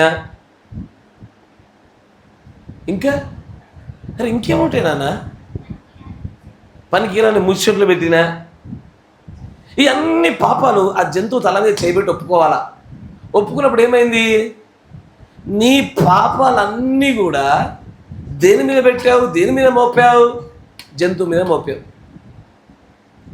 ఈ జంతువు ఎక్కడిది? ఫ్రీగా తెచ్చుకునేది కాదు. నువ్వు కష్టపడి పెంచుకోవాలా, లేదా నీ కష్టార్జితంతో కొనుకొచ్చుకోవాలా. ఫ్రీగా రాదు అది. ఇప్పుడు ఈ జంతువుని ఏం చేయాలి? యాజకుడు తీసుకెళ్ళి, ఓ గొర్రె, నీ యజమానుడు నీ యజమానురాలు భయంకరమైన పాపాలు చేశారు, వాడి పాపాల కోసం నిన్ను చంపుతాం ఇప్పుడు నేను అని దాని మెడను చాచి కత్తి తీసి బడా నరికేసేయాలి. ఆ రక్తాన్ని తీసుకెళ్ళి బలిపీఠం మీద పెట్టాలి. అది బలిపీఠం మీద పెడితే అప్పుడు ఏ పాపాల నిమిత్తం మీద జంతువు చచ్చిపోయిందో ఆ పాపాల విషయంలో క్షమించబడతాం. కరెక్టేనా? Yes or no? ఆ పాపాల విషయంలో క్షమించబడతాం. నువ్వు చంపిన తర్వాత ఆ జంతువును చూడాలా. మీకు సాధారణంగా చేపల్ని తీసుకొచ్చాక బతికున్న చేపల్ని చంపేటప్పుడు ఎప్పుడు చూసారా? ఎట్లా చంపుతారు? అది టకటకట కొట్టుకుంటూ ఉంటే అని కొడతారు. దాని తల ఇట్లా పెట్టి దాని తల మీద కత్తితోనో రివర్స్లో కదా, కత్తి రివర్స్ పెట్టి పటా కొడతారు. దానికి నొప్పే కదా, దానికి బాధ కదా, అసలే కదా. సో గట్టి గిచ్చుకోండి అసలు ఇట్లా యాక్టింగ్ చేసిన వాళ్ళందరికీ చెప్తున్నా, గిచ్చుకున్నట్టు యాక్టింగ్ చేస్తారు కొంతమంది. గట్టి గిచ్చుకోవాలా. నొప్పి వస్తుందా లేదా? అట్లా నువ్వు నొప్పి భరించకుండా నీ తరపున ఆ జంతువు నొప్పి భరించింది. ఆ జంతువు నువ్వు చచ్చిపోవాల్సిన చోట నీకు బదులుగా ఆ జంతువు ప్రాణం పెట్టింది. కానీ ఈ జంతువుల ప్రాణము ఎక్కువసేపు నన్ను కాపాడలేదు. ఒకసారి ఆలోచన చేయండి, ఊహించుకోండి ఒకసారి. నువ్వు చేసినటువంటి ఈ పిచ్చి కథలకి, ఇప్పటిదాకా నేను చెప్పినటువంటి ఆ తప్పుదాలకి మీ అమ్మను మీ నాన్నను గుంజ గట్టేసి పల్ల కొరడాలతో కొడుతున్నాం మేము. బయట ప్రజలు చదువుతున్నారు, ఏమైంది ఎందుకు కొడుతున్నారు? వీళ్ళు తప్పు చేశారా అంటే వీళ్ళు కాదు, ఇలా పిల్లలు చేశారన్న నేను. మీరు చేసిన తప్పిదాలకి మీ మమ్మీని మీ డాడీని అత్యంత పాశవికంగా రక్తాలు వచ్చినట్టుగా మేము కొడుతున్నాం. చూసి నవ్వుతారా? ఏం చేస్తారు? ఏమనిపిస్తుంది? మీ అమ్మ మీద నుంచిరు నీ తప్పిదాలను బట్టి. మీ నాన్నను సిగ్గు లేదా, ఇదేం పెంపకంరా, స్కూల్ వయసులోనే కౌగిలింతలేందిరా అని నుంచిరు మీ నాన్న మీద నీ తప్పిదాన్ని బట్టి. బాగా అనిపిస్తుందా? మంచిగా అనిపిస్తుందా? సంతోషంగా అనిపిస్తుందా? మీ అమ్మ నాన్నల బంధము కొంతకాలం ఉండేదే. దేవుడు తలుచుకుంటే ఇప్పుడు నువ్వు ఎవరికైతే పుట్టావో వారికి కాకుండా మరొకరికి కూడా ఇవ్వగలిగేవాడు ఆయన. కరెక్టేనా? ఇప్పుడు నీకు ఎవరైతే తల్లిదండ్రులు ఉన్నారో వారికి కాకపోతే మరి ఇంకొకరికి ఇవ్వగలుగుతాడు. శక్తిమంతుడు, రాళ్ళలో నుంచి కూడా నేను పుట్టించగలుగుతాడు ఆయన. మీ అమ్మ నాన్నల బంధం చాలా చిన్నది, కానీ నువ్వు తప్పిదం చేసినప్పుడల్లా మీ అమ్మ నాన్న చెడ్డ పేరు వస్తుందా రాదా? వస్తుందా రాదా? కానీ ఆ చెడ్డ పేరు వారు ఎంతకాలం మోస్తారో తెలుసా? మనుషులు గుర్తుపెట్టుకునేంత కాలమే, చచ్చిపోయేంత వరకే. కానీ సదాకాలము ఎల్లవేళలా నీవు రహస్యంగా చేసినా ఏది చేసినా నీ ప్రతి పాపపు పనికి, ప్రతి పాపపు మాటకి, ప్రతి రహస్యమైన క్రియకి, నువ్వు ఆడిన ప్రతి అబద్ధానికి, స్త్రీల పట్ల పురుషుల పట్ల మీరు చేసినటువంటి వాక్యవిరుద్ధమైన చెడ్డ కార్యాలకి, ప్రతి పాపాన్ని ఈ రోజున మోయగలిగేది యేసు ప్రభు అనేటువంటి గొర్రెపిల్ల ఒకటే. ఈ రోజున నీవు నేను, నీ పాపము నా పాపము, చేసినవి చేస్తున్నవి మనకు తెలియకుండా భవిష్యత్తులో జరగబోయే ప్రతి పాపాన్ని కడగడం కోసము నీ చేతి కింద పెట్టబడిన తల కలిగినటువంటి ఆ గొర్రెపిల్ల ప్రభుని యేసుక్రీస్తు. ఆయన సిలువలోనికి నువ్వు చేసిన ప్రతి పాపాన్ని బట్టి దెబ్బలు తిన్నాడు ఆయన. అన్న అదేదో 2000 సంవత్సరాల కింద జరిగింది కదన్నా. అవును, కానీ పౌలు గారు అంటారు, ఇప్పుడు ఒక అబద్ధం ఆనేవనుకో, ఇప్పుడు చెప్తా, చెమిట్లే నిలబడు దగ్గర, వీడు నిన్న ఒక తప్పు చేశాడు, వీడు ఒక తప్పు చేశాడు, వీడు నిన్ననే 10 దెబ్బలు పటా పటా పటాన్ని కొట్టేసాడు. వీడు చేసిన తప్పిదానికి దెబ్బలు తిన్నాడు, అయిపోయిందా లేదా? ఇప్పుడు వీడెవరు? స్వతంత్రుడు, నీతిమంతుడు, మంచోడు, అవునా కదా? ఫర్ ఎగ్జాంపుల్, అంతేనా? వీడి తప్పిదాలకు విని శిక్షించా, ఇది ఒక పద్ధతి. కానీ ఇప్పుడు మీరు అందరు ఉన్నారు, మీరందరి తప్పిదాల కోసం నేను విని శిక్షిస్తానని చెప్పా. ఇప్పటికే మీరు అందరి తప్పిదాలు ఎన్నైతాయి? మీ అందరి అబద్ధాలు, అవిధేయతలు, పనికి మన పనులు, సినిమాలు అన్నీ కలిపి ఎన్నైతే అన్నారా? ఓ 10 అయితే, ఓ 100 అయితే, ఒక్కొక్కడే 100 అయ్యేటట్టున్నాయి, కరెక్టేనా? సరే, ఓ 10,000 అయితే అనుకో, ఇన్ని 10,000 కొరడా దెబ్బలు కొట్టా మీకోసం. ఇన్ని 10,000 కొరడా దెబ్బలు కొట్టేసరికి మీరేమయ్యారు? పవిత్రులయ్యారు. వీడు భరించేశారు మీకోసం. తర్వాత ఇప్పుడు గ్లోరీ ఉంది, వాళ్ళ అమ్మతో అబద్ధం ఆడింది. ఎప్పుడు? ప్రార్థన మీటింగ్ అయిపోయిన తర్వాత. ఈయన మళ్ళీ దెబ్బ పడ్డది. వాడు సినిమాలు చూశాడు, మళ్ళీ దెబ్బ పడ్డది. వాడు అవిధేయత కనపరిచాడు, మళ్ళీ దెబ్బ పడ్డది. ఇట్లా వీళ్ళు ఎంతసేపు కొడతా నేను? మీరు తప్పులు మానే వరకు కొడుతూనే ఉంటా. మీ వల్ల వీడు రోజు ప్రతి గడియ గంటకి దెబ్బలు తినడం మీకు ఇష్టమేనా? ఇప్పుడు మీరు చేస్తున్న తప్పిదాలకు కూడా యేసు ప్రభువుకి అదే జరుగుతుంది. ఇదివరకే ఒకసారి దేవుడు సిలువ వేయబడ్డాడు. నువ్వు పలికే ప్రతి చెడ్డ మాట, పనికి మాలిన మాట, సనిగినప్పుడు, గునిగినప్పుడు, అబద్ధం ఆడినప్పుడు, పాపపూరితమైన కార్యాలు చేసినప్పుడు, లోకాన్ని ఎక్కువగా ప్రేమించినప్పుడల్లా మరలా సిలువేస్తున్నావు దేవుణ్ణి. ఎన్నిసార్లు సిలువేస్తావు? ఎన్నిసార్లు కొరడాలతో కొడతావు? ఎన్నిసార్లు ఆయన ముఖాన్ని ఉమ్మేస్తావు? ఎన్నిసార్లు బాధిస్తావు? ఎన్నిసార్లు కత్తితో నరుకుతావు? ఎన్నిసార్లు చెడ్డ మాటలు అంటావు? ఎన్నిసార్లు ఆయన కన్నీరు కరచేలాగా చేస్తావు? ఎన్నిసార్లు ఆయన రక్తాన్ని చూడాలని ఆశపడతావు? ఎన్నిసార్లు ఆయన బాధపడాలని చూస్తావు? ఇక ఆపవా? ఇక ఈ పాప పనులు బంద్ చేయవా? మా అమ్మ చూస్తలేదు, మా నాన్న చూస్తలేడు, నన్ను ఎవడు చూస్తలేడు అని చెప్పేసి రహస్యంగా ఈ పాపాలు మానవా? నీకోసం యేసు ప్రభు మరలా చచ్చిపోయిన జంతువు మాదిరిగా, చచ్చే జంతువు ఒకసారి చచ్చి వెళ్ళిపోతుంది. కానీ యేసు ప్రభు చచ్చాడు, లేచాడు, మళ్ళా చంపుతున్నావు, మళ్ళా కొడుతున్నావు. ఎన్నిసార్లు దేవుణ్ణి కొడుతున్నావు చూడు.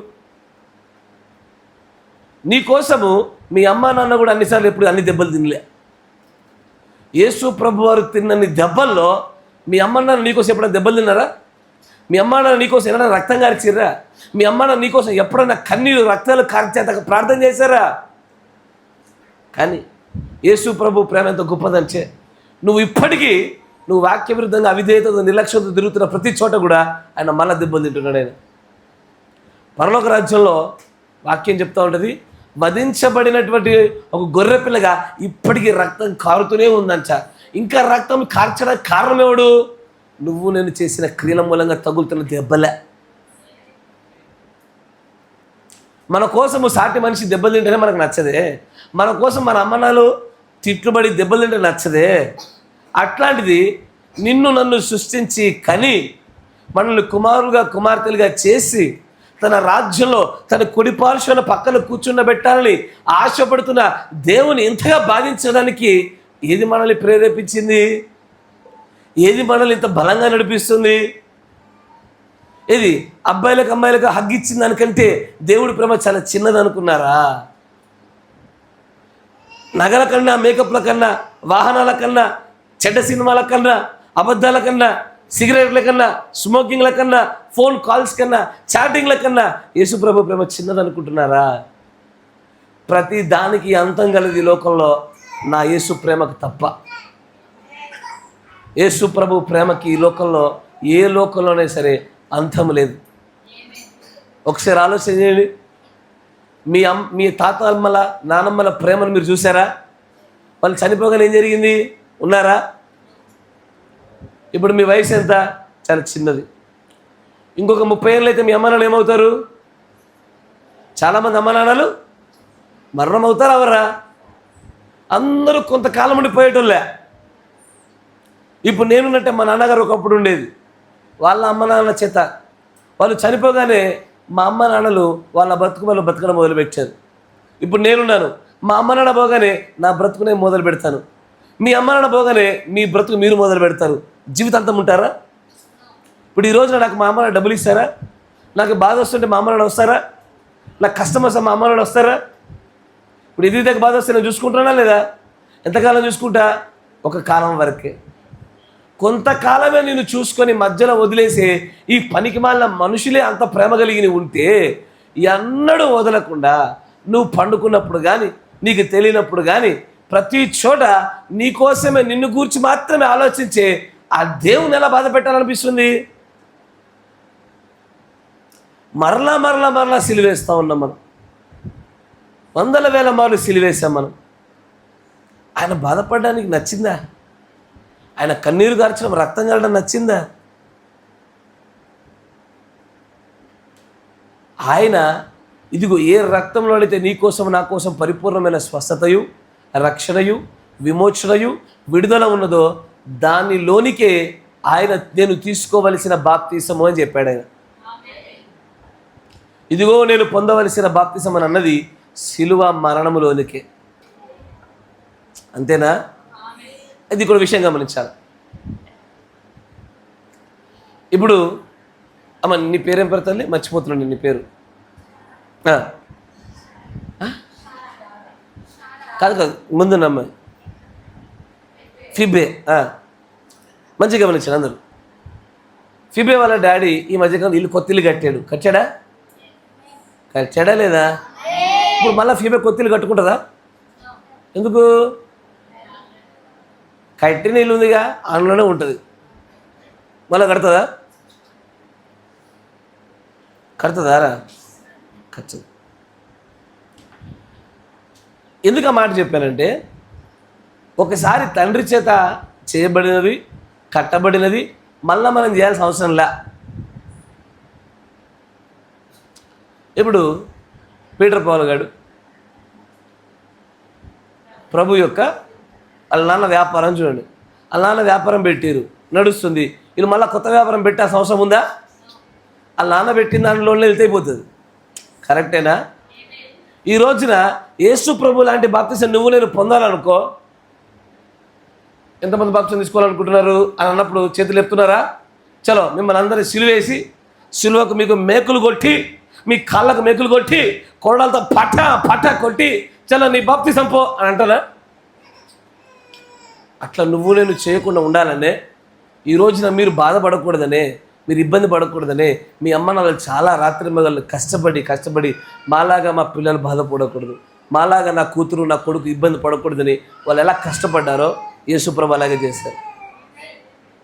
నువ్వు నేను చచ్చిపోకూడదని, నువ్వు నేను బాధపడకూడదని, నీకు నాకు ప్రక్షాళన అత్యంత సులభంగా రావాలని, ఉచితంగా ఇవ్వాలని ఆయన నీకోసం నా కోసం ఒక మార్గాన్ని ఏర్పాటు చేశారు. ఆయన ఏర్పాటు చేసిన మార్గంలో చచ్చింది జంతువు దానిపైన చేయి పెడితే చాలు. మనం ఎలాగో పాపాలు పోగొట్టుకున్నామో, చనిపోయింది క్రీస్తు, ఆయన నామమును బట్టి నమ్మితే చాలు మన పాపాలు పోతాయి అంటాడు ఆయన. మనం అట్లాగే సిలువ ఇవ్వబడాల్సిన అవసరం లే. దాన్ని అంటాడు చూడు కొలసీ రాసిన పత్రికలో,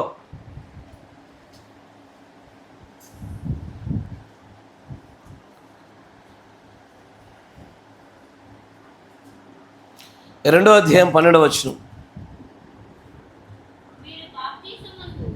మీరు బాప్తిస్మమందు ఆయనతో కూడా పాతి పెట్టబడిన వారై ఆయనను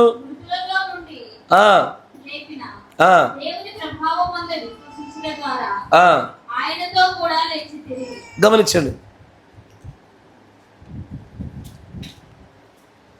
ఇక్కడ నీళ్ళలో మునుగుట అనేటువంటిది మంచిగా వినాలా. ఇక్కడ నీళ్ళలో మునుగుట అనేటువంటిది దేని కొరకు?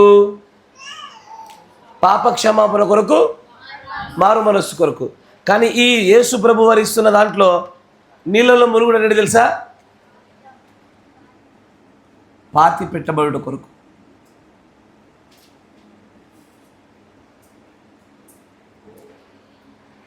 ఆయనను భూమిలో పాతి పెట్టారా? ఆ పాతి పెట్టిన దానికి సాదృశ్యమైన కార్యక్రమంగా నువ్వు నేను అలాగే పాతి పెట్టబడాలంటే నీరు లోకానికి సాదృశ్యం. మీరు వింటున్నారా? నీరు పరిశుద్ధాత్మకు సాదృశ్యము, నీరు లోకానికి ప్రజలకు సాదృశ్యము.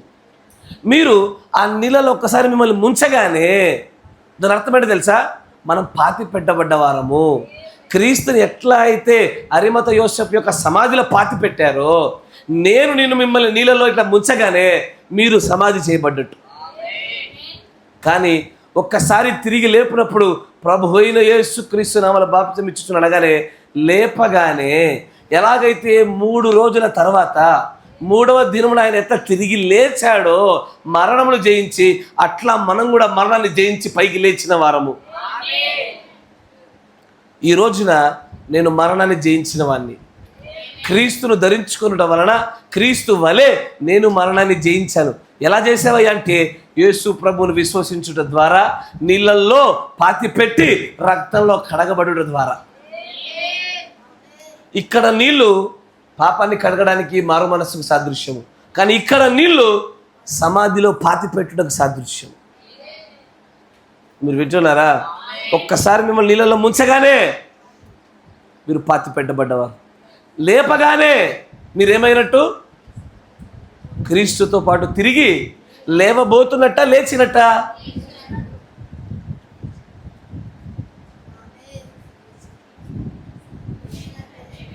లేవబోతున్నామా? పునరుద్ధరణలో లేచామా?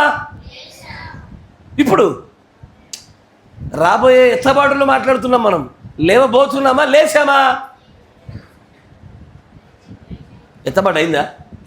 మరి లేవబోతున్నామా? లేచామా?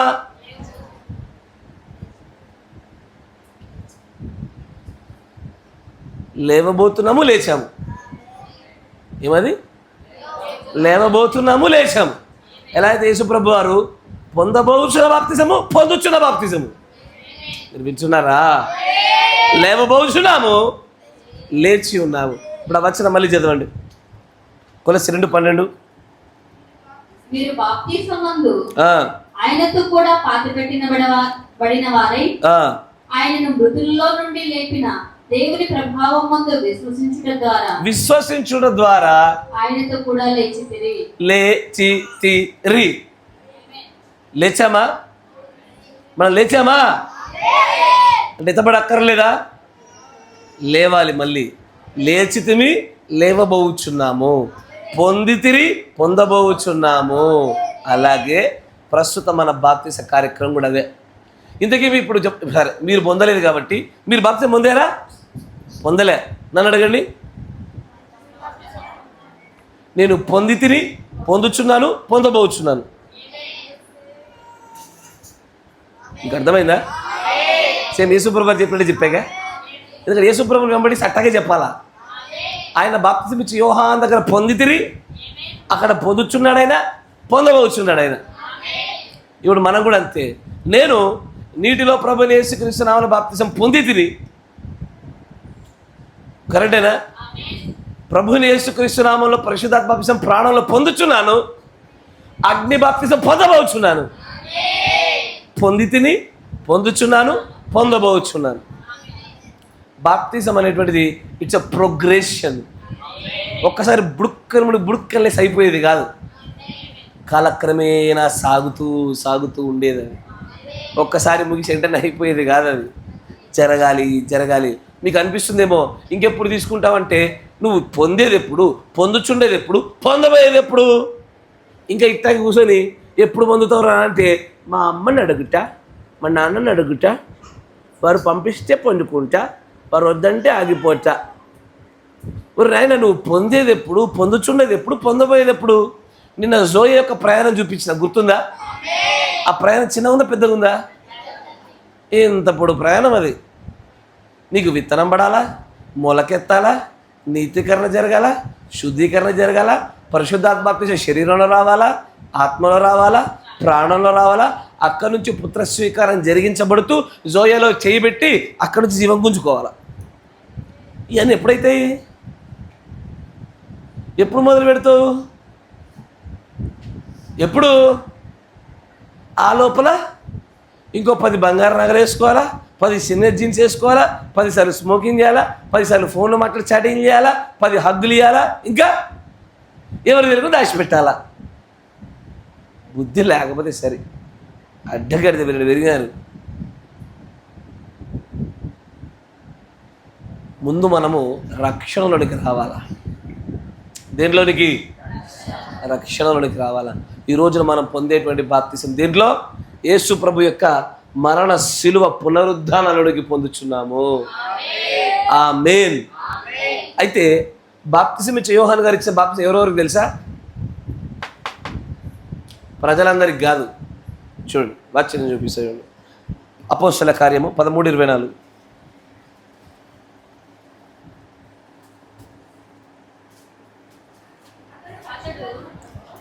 అతడు పరిశుద్ధాత్మతోను విశ్వాసముతోను నిండుకొనిన సత్పురుషుడు. 13:24 అదేనా? ఆయన రాకముందు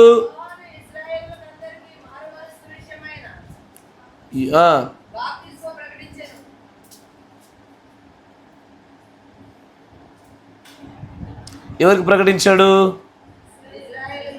ఇజ్రాయేలులకే. కానీ లూకా సువార్త 7:29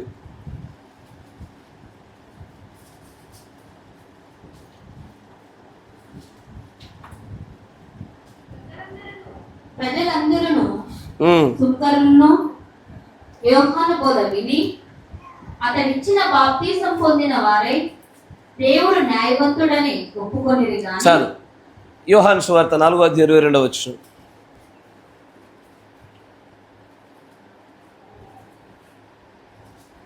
మీరు మీకు తెలియని దానిని ఆరాధించువారు, మేము మాకు తెలిసిన దానిని ఆరాధించువారు. రక్షణ యూదులలో నుండియే కలుగుతుంది. రక్షణ వచ్చేది యూదులకే మొట్టమొదటికి వచ్చింది. బాప్తిసం ఇచ్చే యోహాను గారు వచ్చింది ఎక్కడికి? యూదుల దగ్గరికే. ఆయన బోధించింది ఎవరికి? యూదయ ప్రాంతంలోనికే. మొదట వారిదే, కానీ వారు తృణీకరించడం వలన మన దగ్గరకు వచ్చింది. ఇక్కడ ఈ బాప్తిసం ఇచ్చే యోహాను గారు ఇచ్చిన బాప్తిసము, ఆయన చేసిన బోధ ఇచ్చింది కూడా మెజారిటీ యూదులకే, ఇజ్రాయేళ్ళకే. అందుకే పొందడానికి వచ్చిన శాస్త్రుల పరిశీలన చూసి సర్పసంతానమా అని పిలిచింది ఆయన. కానీ యేసు ప్రభు గారు ఇచ్చింది కానీ పౌలు గారు ఇచ్చింది మాత్రము ఎవరికి? సర్వజనులందరికీ. మరీ ప్రాముఖ్యంగా నీ కోసం, నా కోసం. ఈయన ఇచ్చిన బాప్తిసం ఎవరి కోసము? నీకు, నాకు. ఇప్పుడు ఈరోజు మనం ఎట్ట బాప్తిసం తీసుకోవాలా చెప్పండి? దేంట్లో తీసుకోవాలా? సముద్రంలో తీసుకోవాలా? మేఘంలో తీసుకోవాలా? మేఘంలో ప్రవక్తలో తీసుకోవాలా? అంటే ప్రవక్తను వెంబడించాలా? నీళ్ళలో తీసుకోవాలా? ఆత్మలో తీసుకోవాలి, అగ్నిలో తీసుకోవాలి.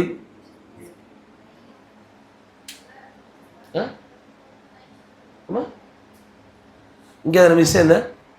లేదు.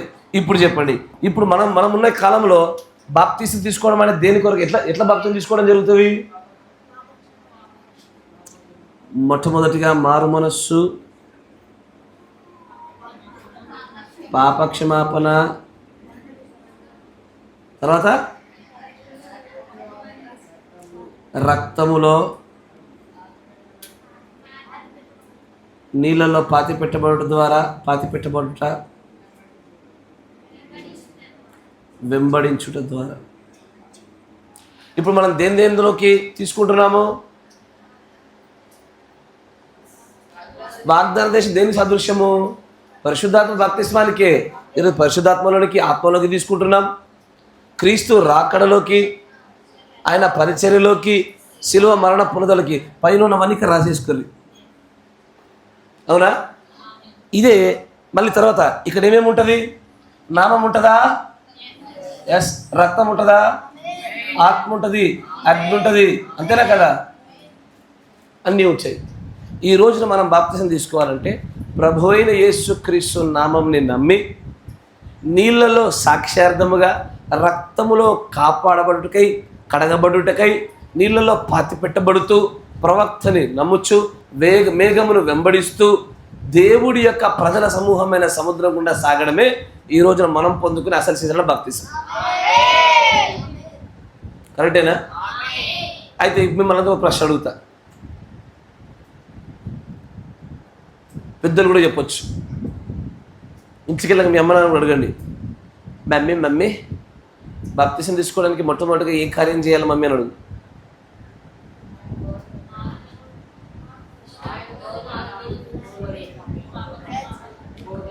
ఫస్ట్ బాప్తిసం తీసుకోవాలంటే కావాల్సింది ఏంటి? ప్రాయశ్చిత్తం ఒకరు, దేవుని నుండి ప్రేరేపించబడాలా 2, బోధ 3, నామం 4. ఇంకేంటి సమాధానాలు చెప్తారు చూద్దాం. నువ్వు చెప్పు నాన్న, భక్తిని తీసుకోవాలంటే ఫస్ట్ ఏం కావాలా?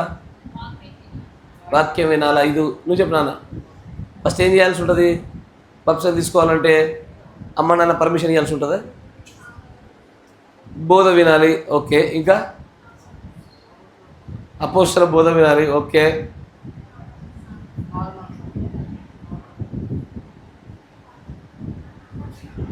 అమ్మా అందరితో సమాధాన పడాలి. ఓకే. ఇంకా మారు మనస్సు. ఓకే. ఇంకా సరైన సమాధానం రాలే. ఏమై ఉండొచ్చు? సిలువను గురించిన వార్త వినాలి. ఇంకా సరైన సమాధానం రాలే.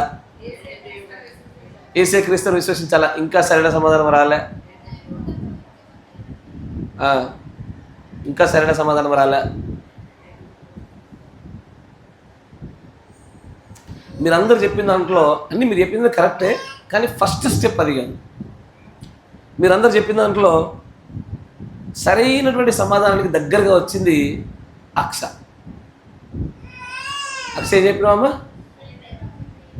దేవుని నుంచి ప్రేరేపించవాలి. అది సరైన సమాధానం దగ్గరగా ఉంది. పూర్తి సత్యం కాదు కానీ కొంత ఉంది. ఇప్పుడు మళ్ళీ ప్రవక్త చెప్పినటువంటి కొటేషన్ కూడా తీసుకెళ్తాను చూడండి.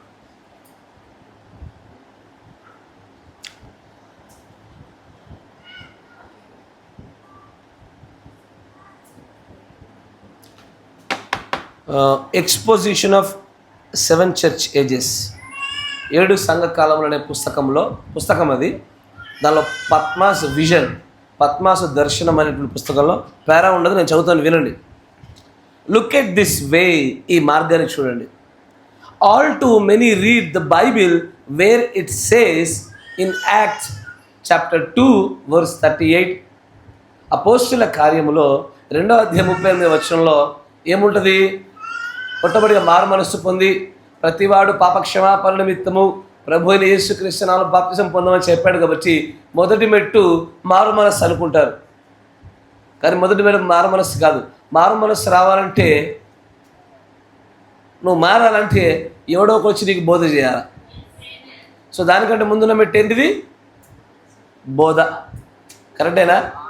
కానీ ఆ బోధ నువ్వు వినాలన్నా, ఆ బోధ నీకు అర్థం కావాలన్నా, ఆ బోధన బట్టి నువ్వు కదల్చబడాలన్నా దానికంటే ముందు మార్గం ఉన్నది. దాని గురించి ప్రవక్త అంటాడు చివరిలో. దెన్ ఏమంటారంటే చూడండి, they never get in his spirit or it would happen to them exactly as the word says. Pray to God for the revolution by his spirit. That is the first step. Get in the spirit. దేవుడి ఆత్మవశులైతేనే, ఆత్మలోనికి వెళితేనే ఆ బోధ వినే అవకాశము, అది బోధ అని గ్రహిస్తావు. లేకపోతే సోద అనుకుంటావు.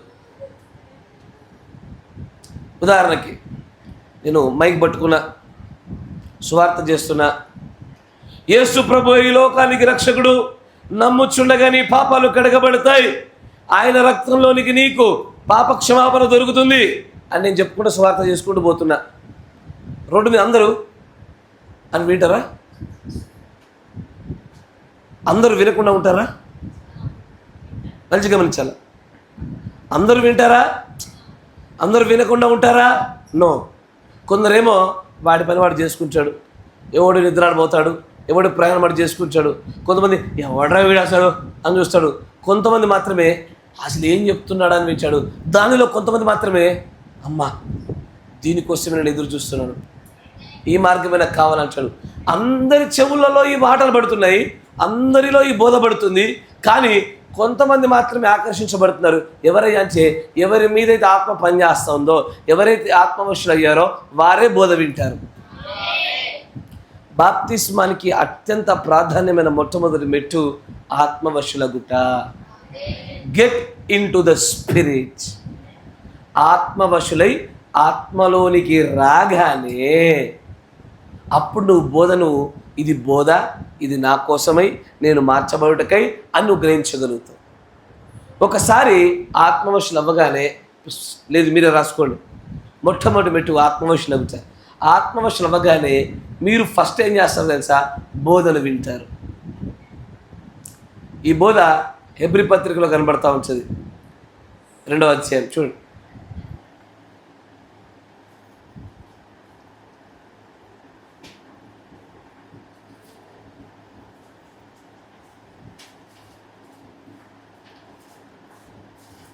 మూడవ వచనం నుంచి.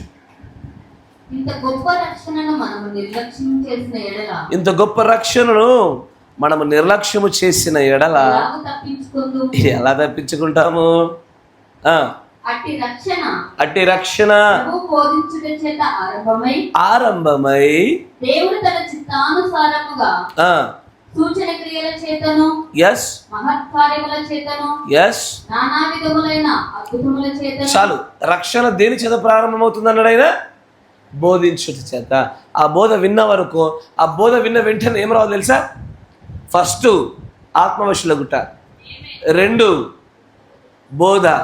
ఈ బోధ విన్నాకనే నువ్వు పాపివే, నువ్వు తప్పు చేశావు, నువ్వు నిజంగానే పాపాల్లో పడిపోయావు, చెడ్డరాని చేయకర కూడా కార్యాలను చేశావు అనగానే నీలో ఆ ఆత్మ పనిచేసి, అయ్యో నా కోసం దేవుడు బాధపడ్డా, నా కోసం దేవుడు కొరడ దెబ్బలు తిన్నాడా, నా వల్ల దేవుడు మళ్ళా సిలువేయబడుతున్నాడా, నా కోసం రక్తం కార్చాడా, నా వల్ల ఉమ్మివేయబడ్డా, నా వల్ల కాళ్ళతో తొక్కబడ్డా అని దేవుని విషయమైనటువంటి ఒక దుఃఖము, దేవుని చిత్తానుసారమైన దుఃఖము 3వ మెట్టు.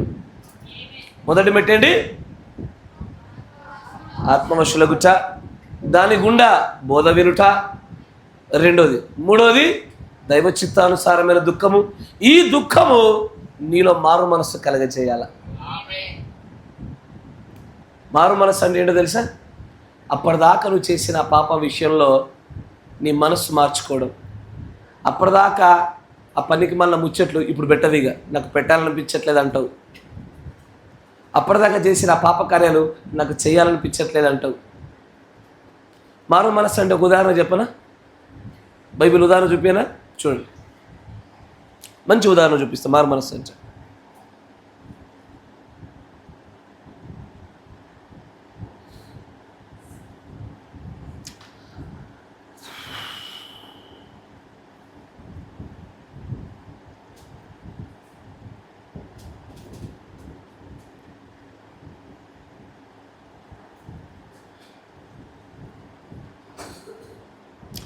లూకా సువార్త 19వ అధ్యాయం.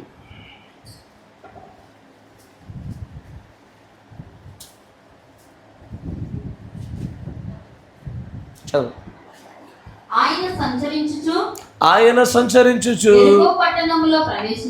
ఎరికో పట్టణములో ప్రవేశించి దాని గుండా పోవుచుండెను.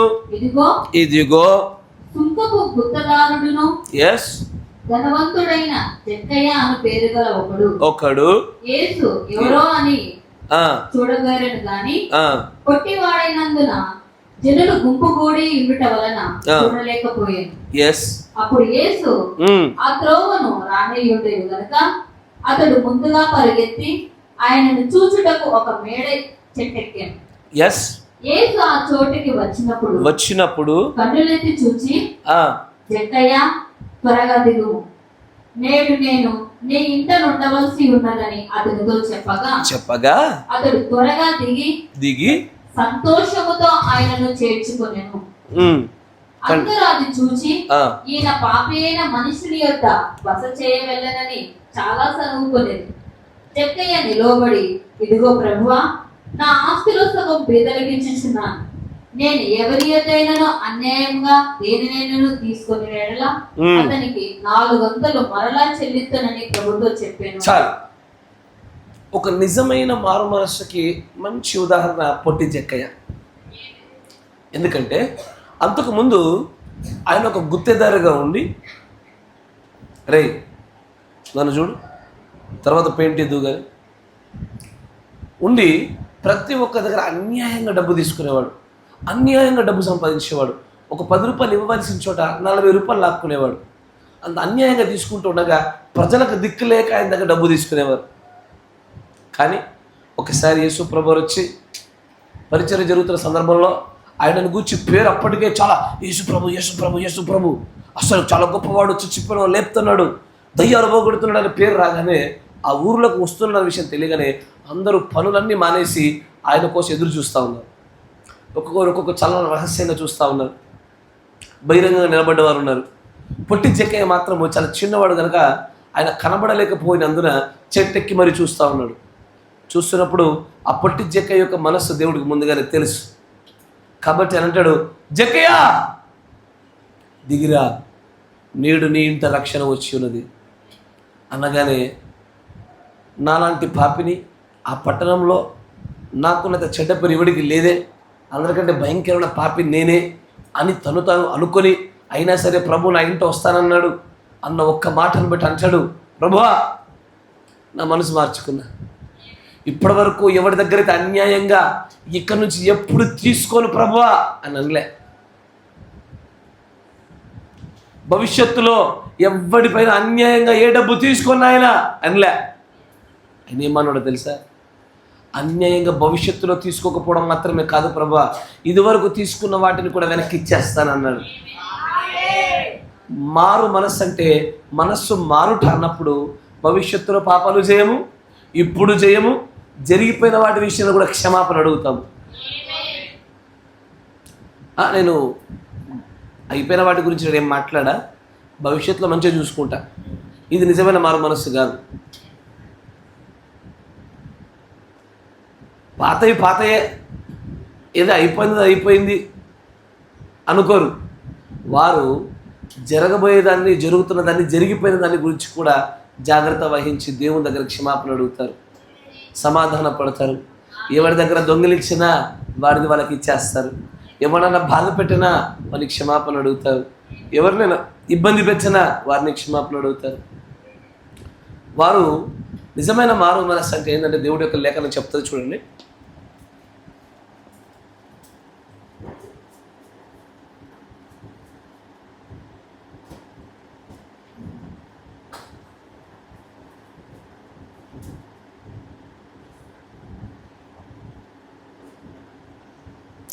రోమా 7:15 రోమా పత్రిక 7వ అధ్యాయం 15వ వచనం.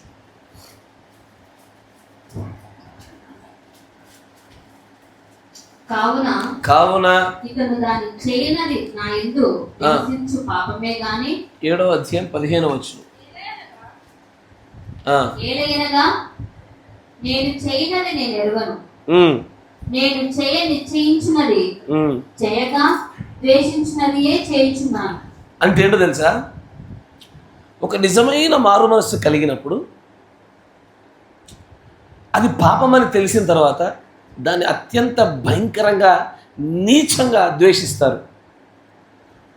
ఫర్ ఎగ్జాంపుల్,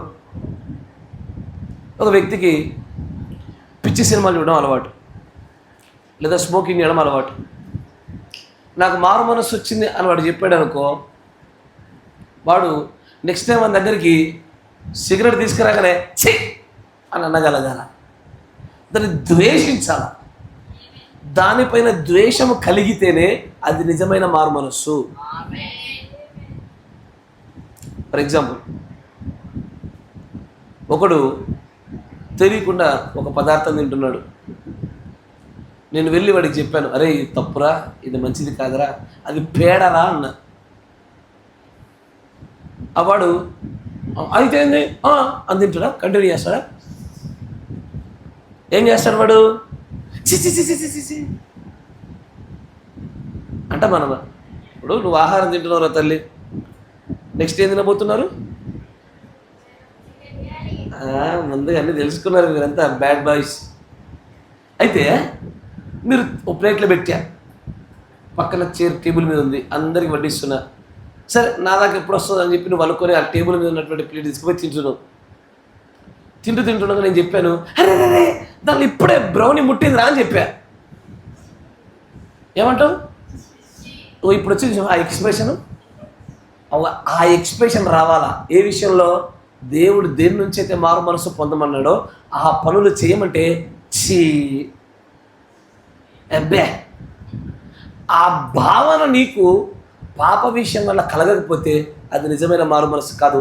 తాత్కాలికంగా టెంపరీ రిపెంటెన్స్ అంటాడు ప్రవక్త. తాత్కాలికమైన మారు మనస్సే. ఏదో ఇరుకులను బట్టో, ఇబ్బందులను బట్టో, బాధలను బట్టో, విన్న వాక్యాన్ని బట్టి కొద్దిగా ప్రేరేపించబడి కొంత మట్టుగా మారావు. మళ్ళీ ఎప్పట్లాగే కుక్క తన వాంతిని కక్కి తిరిగి తిన్నట్టుగా మళ్ళా అదే పని చేస్తారు. నిజమైన మారు మనసు అంటే కక్కింది మళ్ళీ తినరు. ఇక కక్కినట్టే బయటకు వెళ్ళిపోవాల్సిందే. ఇప్పుడు మనిషి కక్కాడు, ఎప్పుడన్నా కక్కిందండి, ఇప్పుడు ఏ ఎక్స్ప్రెషన్ పెట్టిర్రో పాప విషయంలో కూడా మీరు అదే పెట్టారా. అట్లా ఎప్పుడు పెట్టగలుగుతారో అది నిజమైన మారు మనస్సు. ఇది రాకుండానే చాలామంది బుడుక్కను మునిగిర్రు, బుడుక్కలు లేచిర్రు, బుడుక్కను పాపన పడ్డరు. మళ్ళా మీరు పెద్దలు, నీ పెద్దలు అందరూ కనుక్కోండి. పాపం తీసుకున్నావా? ఎస్. పాపం చేయకుండా ఉన్నావా? నో. పాపం చేస్తూనే ఉన్నావా? ఎస్. మారుతావా? ఎస్. ఖచ్చితంగా నో. దేనికి? నిజమైన మారు మనస్సు రాలే వాళ్ళకి. నిజమైన మారు మనస్సు వచ్చిన దేవుని యొక్క లేఖనం ఏంటంటే ద్వేషిస్తారు దాన్ని. ఒక శత్రువును ద్వేషించినట్టుగా ఆ పాపపు మాటల్ని, క్రియలను, ఆ పదార్థాలను ద్వేషిస్తారు. వాటిని అసలు అంటారు. ద్వేషించకుండా నిజమైన మారు మనస్సు లేకుండా ఉన్నవాడు కుక్క లాంటి వాడు అంటారు బైబిల్. వాడు కుక్క ఏం చేస్తుంది తెలుసా? కక్కుద్ది, కక్కిందాన్నే మళ్ళా తింటుంది. ఒకసారి ఊహించుకో, బిర్యానీ తిన్నావు, అర్ధగంట అయింది, సగం అరిగింది, ఒక చిన్న బగోనిచ్చా అని కక్కావు, మళ్ళీ ఒక స్పూన్ ఇచ్చా అంటుంది దాన్ని. ఈ భావన రావాల నీలో. పాపాన్ని గురించి మాట్లాడుతుంటే అమ్మా మళ్ళా నగలేసుకుంటావా చీ అనాలా. ఇప్పుడు అన్నట్టు నువ్వు అనలేకపోయినావా, మారు మనసు రాలే, ఏదో కుక్కలాగా కొంచెం కక్కావు, తర్వాత మళ్ళీ తింటావు. అబద్ధాలు ఆడొద్దని చెప్పా. అబద్ధం ఆడ కరెక్ట్గా అంటే ఏమంటావు నువ్వు? నో అంటావు. మళ్ళీ కొద్ది దూరం పోగానే కక్కిందండి. స్లర్పింగ్తో అంటే సౌండ్లతో తింటావు. మళ్ళా మారు మనస్సు అంటే ఏంటో తెలుసా? వాక్యవిరుద్ధమైన కార్యాల విషయంలో ద్వేషం కలగాల. అస్సలు మనస్సు రాకూడదు, ఆసక్తి కలగకూడదు. అదే నిజమైన మారు మనస్సు. ఒకసారి కాదన్నమ్మా మళ్ళీ అడవి వెళ్ళరు. వ్యభిచారంలో పట్టబడ్డ స్త్రీని దేవుడు అదే అంచాడు, మారు మనస్సు గలదానవై పో, ఇక పాపము చేయకు అంటాడు. మళ్ళీ పాపం చేస్తే ఏం మారు మనసు వచ్చినట్టు? మళ్ళీ ఇంటికి అదే పనికి మళ్ళీ సినిమా చూస్తే ఏం మారు మనసు వచ్చినట్టు? మళ్ళీ గవే సోకులు పడితే మళ్ళీ మారు మనసు ఏడొచ్చినట్టు? మనం అటువైపే మనసు లాగబడతా ఉంటే మారు మనసు ఎట్టొచ్చినట్టు? దాన్ని ద్వేషించినప్పుడు మారు మనసు వచ్చినట్టు. సరే, ఇదంతా చాలా పెద్ద టాపిక్, ఒకసారి అయిపోదు, దగ్గర దగ్గర 10-15 భాగాలు అవుతుంది. షార్ట్కట్లను టక్ టక్ టక్ చెప్పేసుకుంటూ వస్తారు. ఒకసారి ఫస్ట్ ఏంటిది? ఆత్మవశులగుట, తర్వాత ఆత్మవశులై బోధ వినుట, ఆత్మవశులై బోధ విన్న వెంటనే దైవ చిత్తానుసారమైన దుఃఖం కలుగుట. ఇది తప్పిపోయిన కుమారుడు ఎట్లా ఏడ్చాడు? అయ్యా తప్పు చేశాడు ప్రభువా, తండ్రి నీ మాట వినలేదు నాయన అని ఎట్లా ఏడుపొచ్చిందో, అయ్యా నీ బోధ విన్నప్పుడు నాకోసారి రక్తం కార్చావా, ఇంత పాపిన నేను ఇంకా ఈ పాపాన్ని కొనసాగించాను నాయన, నీ దగ్గరికి తిరిగి వచ్చేస్తాను అని తప్పిపోయిన కుమారుడు వచ్చినట్టుగా మనం దేవుని దగ్గరికి తిరిగి రావాలా. అది దైవ చిత్తానుసారమైన దుఃఖం అట్లా కలగాల, కన్నీ లాగవు. ఆ తర్వాత వచ్చేది మారు మనస్సు. ఆ మారు మనస్సులోనే పాప క్షమాపణ ఉంటుంది. ఆ పాప క్షమాపణ నిమిత్తమై రక్తంలో కడగబడుటకై, నీళ్ళల్లో పాతి పెట్టబడుటకై ప్రభువైన యేసుక్రీస్తు నామములో బాప్తిసం పొందాలి. చాలామంది బయట సంఘ శాఖల్లో ఎట్లా తీసుకుంటారు బాప్తిస్మాలు? తండ్రి యొక్కయు కుమారుని యొక్కయు పరిశుద్ధాత్మ యొక్కయు నామములో బాప్తిస్మము. అది కరెక్టేనా? ఎట్లా తీసుకోవాలి బాప్తిసము? ఎట్లారా? ఎందుకు నామంలో తీసుకోకపోతే ఏమవుతుంది తెలుసా అసలు మీకు? ఇక్కడ వధువుకి దేవుని యొక్క ప్రజలకు నామముల బాప్తిసం ఇవ్వాలని ఆ నామాన్ని ఇక్కడ బయలుపరచలే, ఇక్కడ బయలుపరచలే. యేసు ప్రభు వారు తీసుకునేంత వరకు కూడా బయలుపరచలే. పాత నిబంధనలు తెలుసా? ఆ నామం కోసం కొట్టుమిట్టు కానీ చచ్చిపోయారు జనాలు. నామం కావాలా, నామం నామం నామం నామం. చూపేనా? అది కారణం.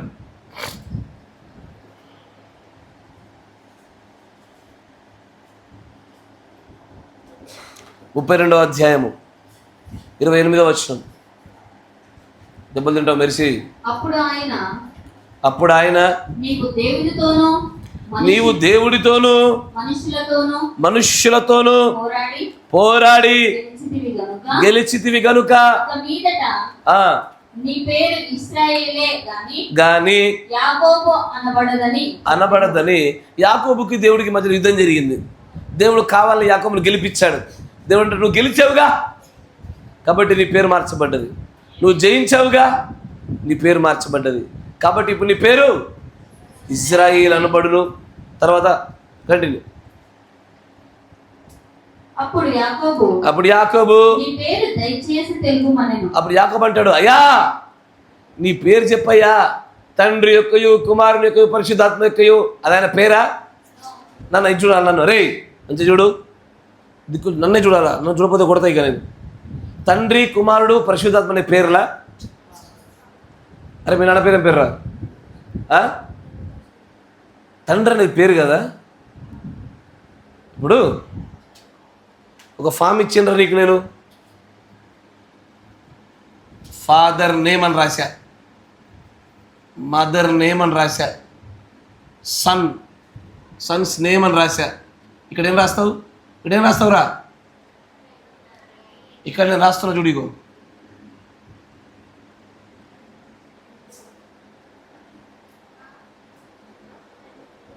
ఇక్కడగో ఫాదర్ నేమ్ రాయమంటే తండ్రి అని రాశా, కొడుకు పేరు రాయమంటే కుమారుడు అని రాశా. అరే ఫాదర్ నేమ్ అంటే ఫాదర్ రాశా, సన్ నేమ్ అంటే సన్ రాశా. కరెక్టేనా కదా? మరి దేవుడు కూడా ఇట్లనే ఒక అప్లికేషన్ ఫామ్ ఇచ్చిండు. ఒరే తండ్రి కుమార పరిశుద్ధాత్మ నామములో బాప్తిజం ఇవ్వడు. తండ్రి నామం ఏది? తండ్రి. కుమారుడు నామం ఏది? కుమారుడా. తండ్రి నామం ఏది? ఈ 3 పేర్లు ఒక్కటే, ప్రభువైన యేసుక్రీస్తు. ఇప్పుడు నువ్వు గనక తండ్రి యొక్కయు కుమారుని యొక్కయు పరిశుద్ధాత్మ యొక్క నామాల బాప్తిసం తీసుకున్నావా? అట్లా తీసుకుంటే మీ డాడీ పేరు ఏం పేరు రా అంటే, నన్ను మా డాడీ పేరు అనండి తండ్రి.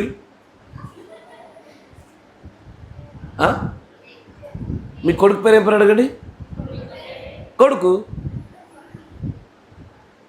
ఇప్పుడు ఎదిద్దా నా కొడుకు అవుతాడా కాడా?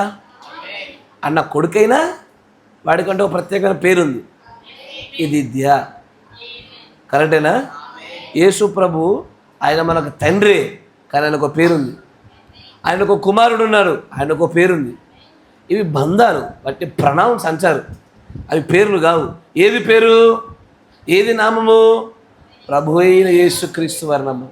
ఆ నామం ఇప్పుడు బయలుపరచాలని దేవుడు నిర్ణయించుకొని, అప్పుడే యాకోబు అని ఇజ్రాయేల్ అడిగితే దేవుడు అంటాడు, నీ పేరు దయచేసి తెలుపుమని. నీ పేరు దయచేసి చెప్పయ్యా. అందుకని అంటాడు, ఎందు నిమిత్తము నా పేరు అడిగితివని చెప్పి, నా పేరు నీకెందుకు? అక్కడ అతన్ని ఆశీర్వదించాడు. పేరు చెప్పాడా? చెప్పడు. పేరు అప్పుడు బయలుపరచబడవలసింది కాదు. అది న్యాయాధిపతుల గ్రంథము 13వ అధ్యాయం 18వ వచనం.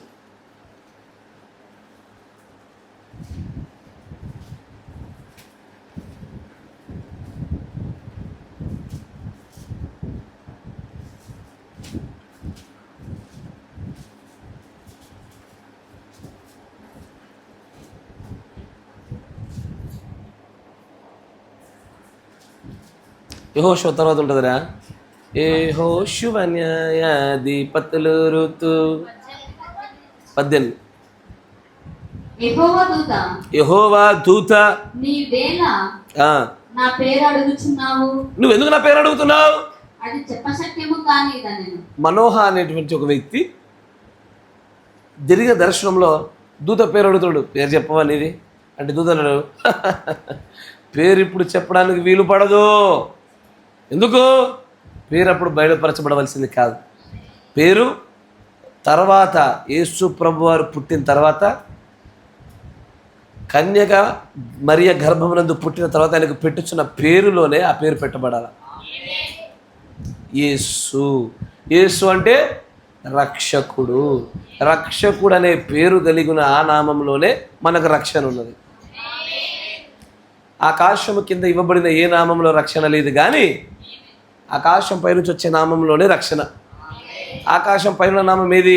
పైనుంచి దూతలు వచ్చి పెట్టాలి ఆ పేరు. ఏ పేరు? యేసు. ఆ నామంలోనే రక్షణ తీసుకోవాలా. మరి ఏ నామంలో తీసుకున్న రక్షణ చెల్లదు. ఇంతకు అసలు బాప్తిసం ఎందుకు తీసుకోవాలన్నా? రక్షించబడాలంటే బాప్తిసం కావాలి. క్రీస్తు యొక్క మరణ పునరుద్ధరణలో మనం కూడా సదృశ్యంగా ఉండాలంటే బాప్తిసం కావాలా. ఆ నరకంలో మనం కూడా పాలిభాగస్తులు కాకుండా ఉండాలంటే, శరీర సంబంధులు దేవుని పిల్లలు కాదు, కానీ వాగ్దాన సంబంధులు మాత్రమే దేవుడి పిల్లలు అనబడుదురు. అంటే పుట్టాం కాబట్టి మా అమ్మ నాన్నకి మేము కూడా క్రైస్తవులం అంటే పిల్లలు గారు. వాగ్దాన సంబంధులు. ఏ వాగ్దానము? అపోస్తలుల కార్యాలు 2:38. ముగిచ్చేద్దాం పట్టండి.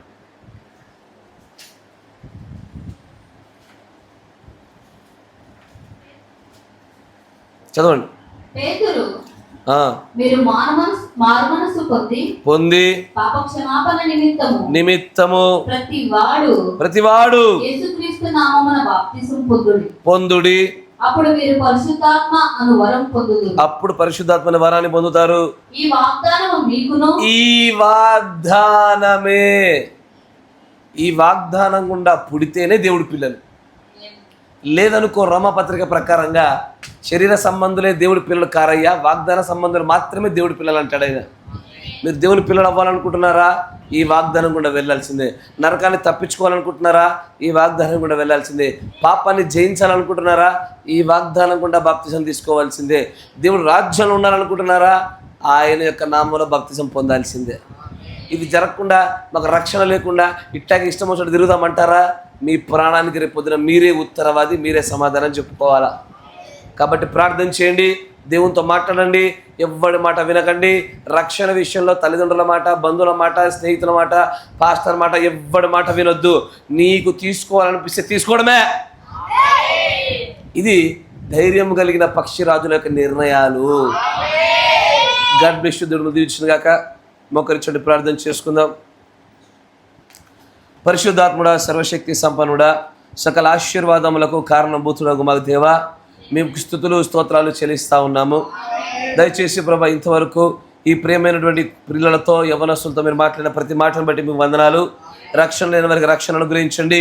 రక్షణ పొందిన వారికి కూడా ఈ విషయంలో ప్రభా ఇంకా తెలియపరచబడిన విషయాలు తెలియపరచబడలాగిన వారికి ప్రత్యక్షతను అనుగ్రహించండి. నీ ప్రేమైన పిల్లలకు అడ్డుగా ఉన్నటువంటి సాతాను శక్తులన్నింటినీ, బంధకాలన్నిటి నుంచి కూడా మీరు విడుదల కలగజేయించండి ప్రభువా. నీ ఘనమైన నామం గుండా వీరు నీ యొక్క నామమును ధరించుకునేలాగున, నిన్ను పొందుకునేలాగున, నీ రక్తం చేత కడగబడులాగున, ఆ నీటిలో పాతి పెట్టబడులాగున, నిన్ను వెంబడించలాగున, ఈ గడియ వర్తమానమును, ఈ ప్రవక్తను వెంబడించలాగున నీవే వీరిని అభిషేకింపజేయమని, ప్రతి పాపపు డాగుని కడుగు కొనుటకై నీవే వీరికి శక్తివంతులగునటువంటి ఆ అభిషేకము దయచేయమని ప్రభు అయిన యేసుక్రీస్తు నామములో ప్రార్థన చేయుచున్నాము. ఆమేన్. God bless you. దేవుడు మిమ్మల్ని దీవించును గాక.